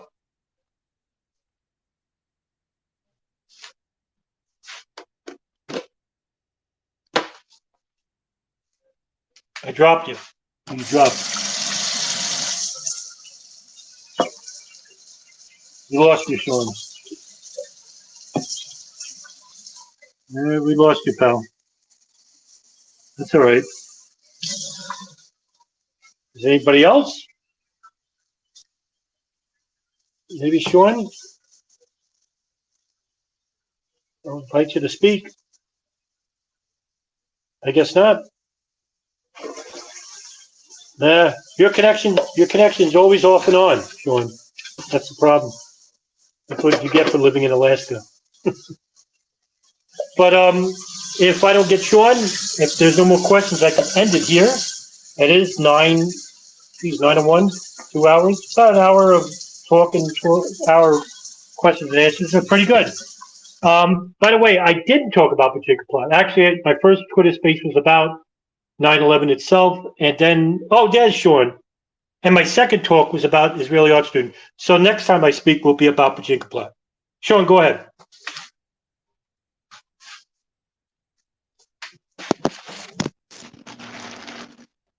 Hey, I think I'm back. Yes, you are. All right. You know, Adam, I always find it really fascinating because it's almost like this gets brought up every time. And you even alluded to it about the way our attention gets directed when it comes to investigating and really trying to put the pieces together with this puzzle, the puzzle of 9/11. We tend to pursue these intriguing yet fruitless. I mean, you call them the fringe conspiracies, and I think that's a fair enough name. I tend to look at this also, and I notice the way we only talk about, was the airplane legit? We only talk about, was there a bomb? In really, really simple, limited, but they're memes. We really only think in memes and bumper sticker slogans and these little sloganeering mantras about, did you know a third building fell that day, and jet fuel can't melt steel beams, etc. It goes on. And these memes are still to this day the typical default fallback, ever present paths to nowhere, I believe is what Ryan Dawson called them. Vague paths to nowhere is what he called them. There's so many of these. And as you always mention, nobody takes the time to look at the actual suspects, or at least suspects who are in direct connection to a provable crime. Throwing around the idea of, was there some kind of inside job regarding Building 7, right? That's where, according to the memes and in the gospel of 9/11 truth, we've taken Building 7 and we've made it into its own conspiracy. It's like a new conspiracy that gets invented that's not directly connected with what can be established as 9/11 fact. There's the additional conspiracy, which implies grand and, I mean, I dare say racist, a really big, obnoxious conspiracy is what it implies, that is basically impossible to prove. And even the presentation of this kind of wacky, almost Alex Jones level, like it's really evangelical and obnoxious. We might as well be talking about space aliens in 9/11, and Julie Wood with their space beam. Because it's a distraction or a diversion, or at least something that burns your time. Maybe it further radicalizes your worldview. As you alluded to, also, CIA doesn't have to brainwash the truth movement. If you just allow them to cook in their little echo chamber, they'll turn themselves into something completely ridiculous and maybe even useful, like QAnon. So we spend all this time looking at buildings, and I mean, I can only imagine that truthers just watch Building 7 the last 6 seconds of its life or whatever, collapsing over and over and over again, because they can't even pronounce the name Nawaf al-Hazmi. And if you try to have a discussion about the strange peculiarities of Khalid Sheikh Mohammed, they're not even sure who you're talking about. Maybe you're trying to save time in a comments section somewhere and you talk about KSM, and truthers start getting mean with you because they don't understand what a KSM is. I think Building 7 has ultimately served that function. Whether or not that's by design, who knows, but it really seems to effectively be that way, because we don't commonly talk about Jerome Powell. Usually we talk about Lucky the financial aspects of this proposed real estate conspiracy, right? The way that this proposed conspiracy just doesn't make sense. And I have to, again, presume that in a court situation, you'd be going up the very best lawyers that's going to completely shred that kind of argument. Because even if Larry Silverstein had been successful in this proposed property management conspiracy, I mean, what would it have been for him? A wash? He lost tremendous dollars as it was. Maybe if he had saved a little bit, he wouldn't have profited. So the whole thing just looks ridiculous. And again, the building definitely burned all day. There have been, I believe the number is 6. I believe it's 3 instances before and 3 instances after where steel frame high rises have collapsed due to fires. And I'm pretty sure that that's all that the opposition is going to need to lay out to completely neutralize that whole angle. You're not going to be successful with that. There's no good leverage behind it. There's no teeth, as Tim, I think, might say. So I often think about these distraction. They're placeholder distraction theories, and they prevent you from ever examining the anomalous profile of Ziad Jarrah because you're convinced that Flight 93 never existed in the first place. And so I think that's why it's important that not only we recognize the people who are really making efforts to progress things forward and not be stuck at ground zero for 20 years. Right? Case in point, I think. And what's required is standards and accountability and really recognizing the weight of what this matter is and respecting it. I think that there's a lot of personality flaws which contribute to this stagnant movement. It's not a movement. It hasn't gone anywhere. Even the people who are originally flying the banners have pretty much said, perhaps privately and not so publicly, but it's definitely common to hear that people have very much lost their optimism. And I think that this may be the naive perspective. And I alluded to this in a previous discussion about Orientalist glasses. We in the West, hey, right, I've never seen the truth movement in the Middle East, right? You know what I mean? But we in the West who are obsessed with it, we've got Orientalist glasses by large, and we interpret the world in a way that, I mean, it's almost like it's a way that the Zionists would want you to be or something. It's absurd. We don't think Arabs are capable of doing anything clever and maybe outsmarting us. We've got an almost racist attitude, and it permeates even into 9/11 truth. And we're trying to make Mighty Whitey the responsible one for everything. It's almost like the conspiracy theorists are not much better than the mainstream media in that regard. So what I think is Building 7 is an anti-Semitic trap. And I think the destruction of World Trade Center is psychologically gripping. I think it's very impactful. I think even conspiracy theorists are mesmerized by it. And they don't ever think about things in terms of the historical pretext terrorism Maybe we know a little bit about Iraq, but the common truther doesn't really have anything spicy to say about Libya. All of this can be traced back, and that's why it's great that Adam covers the transition of Al-Qaeda into something different when it becomes this chimera of sorts. But when Tim Osman is the CIA agent bin Laden from some random paper that's been floating around the internet for years and nobody's ever been able to tell me what it exactly is or what it's from, we've got this very limited and tinted optics on something like a 9/11, and the audacity to think that we've somehow solved it by stories about drones and crisis actors and space beams. And it's that kind of reckoning that's lacking from even people who may be in earnest. So I think that there's some importance to at least being comfortable with recognizing our mistakes and making the needed adjustments. Thanks.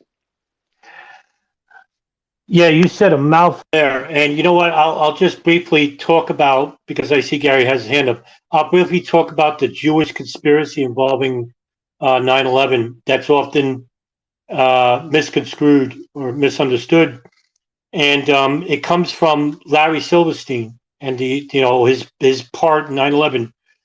And the ironic of that position is that Silverstein is a leading nowhere. But yet they throw away even a bigger conspiracy, an actual anomaly of Israelis, the Israeli part with 9/11. And that is something that you hinted at before when you just spoke, and that's Ziad Jarrah. But because of the fringe conspiracy theorists, disbelief of hijackers, that means they don't do the background or the due diligence of doing research into Ziad Jarrah and his background and his family background in Israeli intelligence. Not just Israeli intelligence, but Libyan intelligence, and an uncle that is involved with the Abu Nidal organization in Sam al-Jarrah. Ali al-Jarrah, and I'll just mention this, Ali al-Jarrah was a Lebanese school teacher who was involved with being an informant. Well, he was actually a paid informant for Israeli Mossad for 25 years. And his brother, Joseph al-Jarrah, was assisting him for 10 of those years. But this is never brought up in the fringe movement regarding Israel and their ties with 9/11. But they sorely, one thing I could say is that with my experience in dealing with fringe conspiracy theorists, they blame 9/11 on Israel. But they always used Dov Zakheim and Larry Silverstein as the actual anomalies to the ties of 9/11. Meanwhile, you'll never hear them speak about Ali al-Jarrah, Nassim al-Jarrah, and that Ziad Jarrah may have been an Israeli mole who may have not been on Flight 93. And there's a conspiracy that no one talks about, because if you don't talk about hijackers and you don't believe planes were hijacked and you don't believe in phone calls and you think they're faked, well, guess what? You just threw out what may be, and it's speculation, but it's reasonable speculation. There may have been an Israeli mole within the plane's operation all the way to the day itself, and this wasn't shared with anybody outside of Israel. And that operative is Ziad Jarrah. And when you look into his family profile, you'll notice that there's a heavy presence of Israeli intelligence regarding certain members of his family. If he was an Al-Qaeda operative, why didn't Al-Qaeda do a background search on Ziad Jarrah? Would they have noticed that there was Israeli moles within the group? Maybe, maybe not. But for him to be involved with the most important operation in terrorism history and to not fit within that profile, because he's actually not a militant. He never was in his whole profile, if you ever looked into his profile. But fringe conspiracy theorists don't look into these profiles because they don't believe in hijackers. What's the sense of looking into their profiles? So that means there's a limit to their investigation 9/11 as a whole. And that's what Sean just reiterated. And it's very important. Gary, go ahead, pal.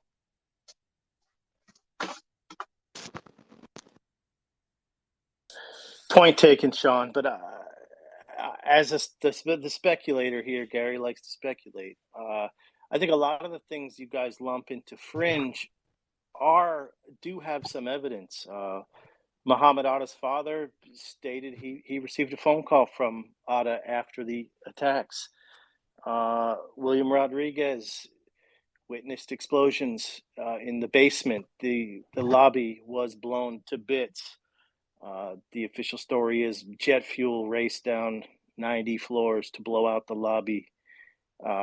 There's a lot of anomalies and inconsistencies, and I think it's worth keeping an open mind because this is a huge mystery and a huge puzzle, and I'll keep plugging away at that because that's my interest here. Thanks, guys. Oh, Gary, let me just make this from my personal opinion. I don't consider William Rodriguez friend, Muhammad Atta's father did say that, but Muhammad Atta's father basically admitted later on that Muhammad Atta was killed, but he was killed at the hands of the Israeli Mossad and American intelligence. Did he call his father? We don't know. We don't know if he did. It's coming from his father, so there is some prejudice to it. But I don't dismiss it. And do I consider that fringe? Boy, that's a tough question. I don't know. Fringe would be, Gary. Fringe would be like irrational theories that are not based on any empirical evidence. For example, no hijacked planes. That would mean that every single airline, United and American Airlines, the FAA, the National Transportation Safety Board, the first responders in New York City, Washington, and Pennsylvania, all have to be in on it or coerced. To me, that's fringe. That's fringe. Because how do you shut all those people up? How do you get all those people? What if they're all crisis actors? Or if they're coerced by what? Some agency or some intelligence apparatus? Then that would mean that all those people, thousands of people, would have to be closely monitored by an agent of some agency for 21 years. Okay? It's not reasonable. What is reasonable? That the planes were hijacked, that they crashed unabated into their targets. This way, you don't have to involve many people. What you do have to involve are the highest levels of government at the highest levels of, say, NORAD, the CIA, the NSA. Does that sound reasonable? Hell yeah. I can make a great argument that they were involved at some level.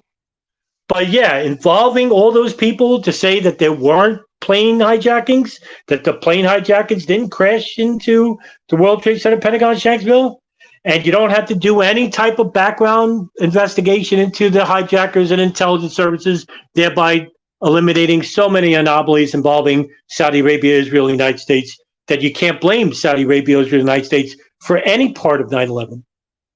Anything. That's what happens when you eliminate hijackers. That's why it's so imperative to right the ship, as Sean said, so to speak. And, we don't have many rational voices, unfortunately. And yeah, Gary, I speculate. But I make sure to tell my audience if I am speculating. That's something the fringe conspiracy movement really doesn't do generally. They basically, Jason Burmis from Loose Change, co-producer Loose Change, he speculates. And he doesn't tell you he's speculating because he uses it as a form of evidence. And that's disingenuous. And, that we need more honesty, more openness. As you said, Gary, I think you're right about that. Sean, go ahead. Yeah, Adam, the fringe. I think probably let's not get all tied up in what that spectrum actually looks like when we measure it. It really just comes down to what can you show? What can you attach a name to? And does that name pass a basic credibility test? And I think if we just start to think in terms of what an opposition might look like in terms of some kind of legal pursuit, just assume that if you've got a weak argument, the lawyer's going to be able to tear it apart. That's what they do. That's what they're good at. They live for it. And they'll eat you alive, and you'll be in contempt. You'll be fined. The fringe conspiracies is pretty easy to identify. If it's something that isn't going to directly advance your case it might be dead weight, and some of it is hazardous. I hope that makes sense. But even William Rodriguez doesn't agree with the fringe conspiracies. He doesn't like the no-planer crowd. And he's the guy that says that there was an explosion in the basement on 9/11 before the first plane hit. And he, and I believe it was at least one other coworker, had been in World Trade in 1993 when there was a bomb in the basement. And they remembered that instance. And when Rodriguez tells this story, you know, he's alluding to the fact that there could have been a bomb in the basement. You know what Rodriguez said was, he said that following that explosion from below, it smelled like ammonia. He said it smelled like ammonia. I like to speculate. Well, here's some speculation. Does he know what a urea nitrate bomb smells like by name? Or does he just know what that bomb that he experienced smells like? He may not know exactly the specifics of how that bomb was crafted, but he knew it had a smell. It's interesting to think about. And when you consider that there were the possibility of this multitude of semi-independent cells who were in position in the United States for years, who at different times over the couple of years, basically, I mean, coinciding with Al-Qaeda basically coming into existence, were these series of attacks on the Americas. And if there's so many of these potential plots involving a variety of methods, there could be bombs, they could be, the hijackings. There's a variety of things that could have been possible. It's not too deep with the speculation, or it's definitely not fringe to wonder if there could have been a team involved with a truck bombing to just add to it. I mean, why not? It almost worked the first time, basically, and they would have studied their own history. Any of these operatives would have known the previous examples of whatever their method was.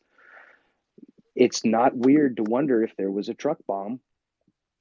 That's not to say that necessarily every floor was rigged. I think that's an interesting filter to run things through, because kind of like the crisis actor theories or planting light poles and plane parts theories, what you've got is a logistical problem with being able to actually do this stuff. And I mean, it just sounds ludicrous, really, to me. I'm no expert, but it sounds ludicrous to think that you would, as a conspirator, make an operation so big, difficult to manage, and hard to cover up, when historically you can just look to the fact that there are opportunities which can be capitalized on. So you just allow something that's going to happen anyway to happen if you're able. And in this network where the watchdogs didn't bark, this security apparatus surrounding 9/11, which apparently it fails at like certain key points where it almost looks like it could have been orchestrated, but it still passes the plausible deniability test barely. People shrug it off and say, gosh, we failed. That makes sense, because now you've only got a handful of people that have to put themselves in any kind of threatening position, compared to an operation that's proposed with the fringe conspiracy theories involving everything from Truman Show level entire towns of crisis actors to space aliens on the far reaches. Again, none of that is going to get anywhere with anybody. Maybe going back to how naive conspiracy theorists are, it's almost as if some people are so limited that they just have to presume that everyone else is as limited as they are. So Rodriguez, it's fine. That's great. I agree. But what the tangible evidence is, well, that's urban moving systems and the FBI investigation and the redacted results of an explosives test on the van that they were driving. That's where you go with it. And never mind all the other stuff that's just going to make you look kooky, because at least Urban Moving Systems was involved in crime. They had charges against them. You don't look like such a big asshole compared to when you're trying to talk Building 7, if you get my drift. Thanks. Yeah, and you know, I think this is the essence of 9/11 here, right? What can we, if we look at 9/11 like a hobbyist, we're led to believe whatever we want to believe. But if we look at it like an investigator, a responsible investigator that's going to court, we're going to look at 9/11 like an investigator with hard facts. So whatever you believe about 9/11, think of yourself like an investigator, that the information that you have collected about 9/11, can you bring it to court and can you prosecute somebody? And I think that's the best way to look at 9/11 as a whole. If you look at it like a hobbyist, yeah, that's fine. I mean, but you're not considered like a serious researcher. You're just looking at it like a hobbyist would. And you can make unfounded speculations, but that's the end of that. You'll live on the internet, but you'll never come out of it. If you want to do more, then you can't look at it like a hobbyist would. Someone who wants more than just proposing on a video about how Larry Silverstein's involved and how planes were actually drones, outfitted to look like planes. If you go to court with that, you'll have a frivolous lawsuit. Now, I'll use an example, April Gallup, who the fringe movements like to use as evidence for no plane hitting the Pentagon, because she basically comes out of a hole and says that she didn't see plane debris. Now, I've come into the information from her own words, in which she did an interview with the Library of Congress in the weeks after 9/11, where she said that she didn't walk out of the hole, that she fainted, and that her and her child, a baby, her son, were actually helped out of the burning building of the Pentagon. And that she was accosted by Citizens Investigation Team, who thinks that a plane actually flew over the Pentagon and an explosion happened at the Pentagon, ignoring over 86 people who saw an American Airlines plane crash into the Pentagon. And April Gallup actually went on to sue Dick Cheney and Joint Chiefs of Staff Richard Myers. It was the second civil suit that got her into the most trouble, in which she actually went on to sue Dick Cheney, George Bush, Richard Myers, but this time she added American Airlines and Osama bin Laden in a 2011 civil suit, in which she went to court and handed to a judge, and the judge not only deemed her case a frivolous lawsuit, but went on to sue, or not sue, but hand out a hefty $15,000 fine to all three lawyers representing April Gallup due to the egregious nature of the frivolous lawsuit. That's what awaits people like Jason Burmis. That's what awaits Barbara Honegger, and that's what awaits every single fringe conspiracy theorist if they ever got out of the internet and went into a court. And that's why I'm quite anal when it comes to 9/11 and how you approach it.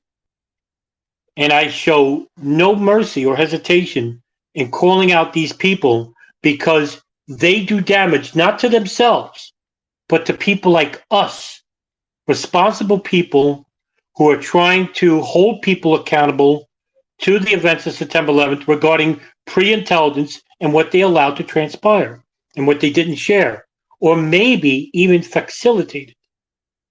But it doesn't help when you have people who represent a truth movement and propose these theories, who go on and harm people who are affiliated with the movement, who are questioning the United States government and foreign intelligence services.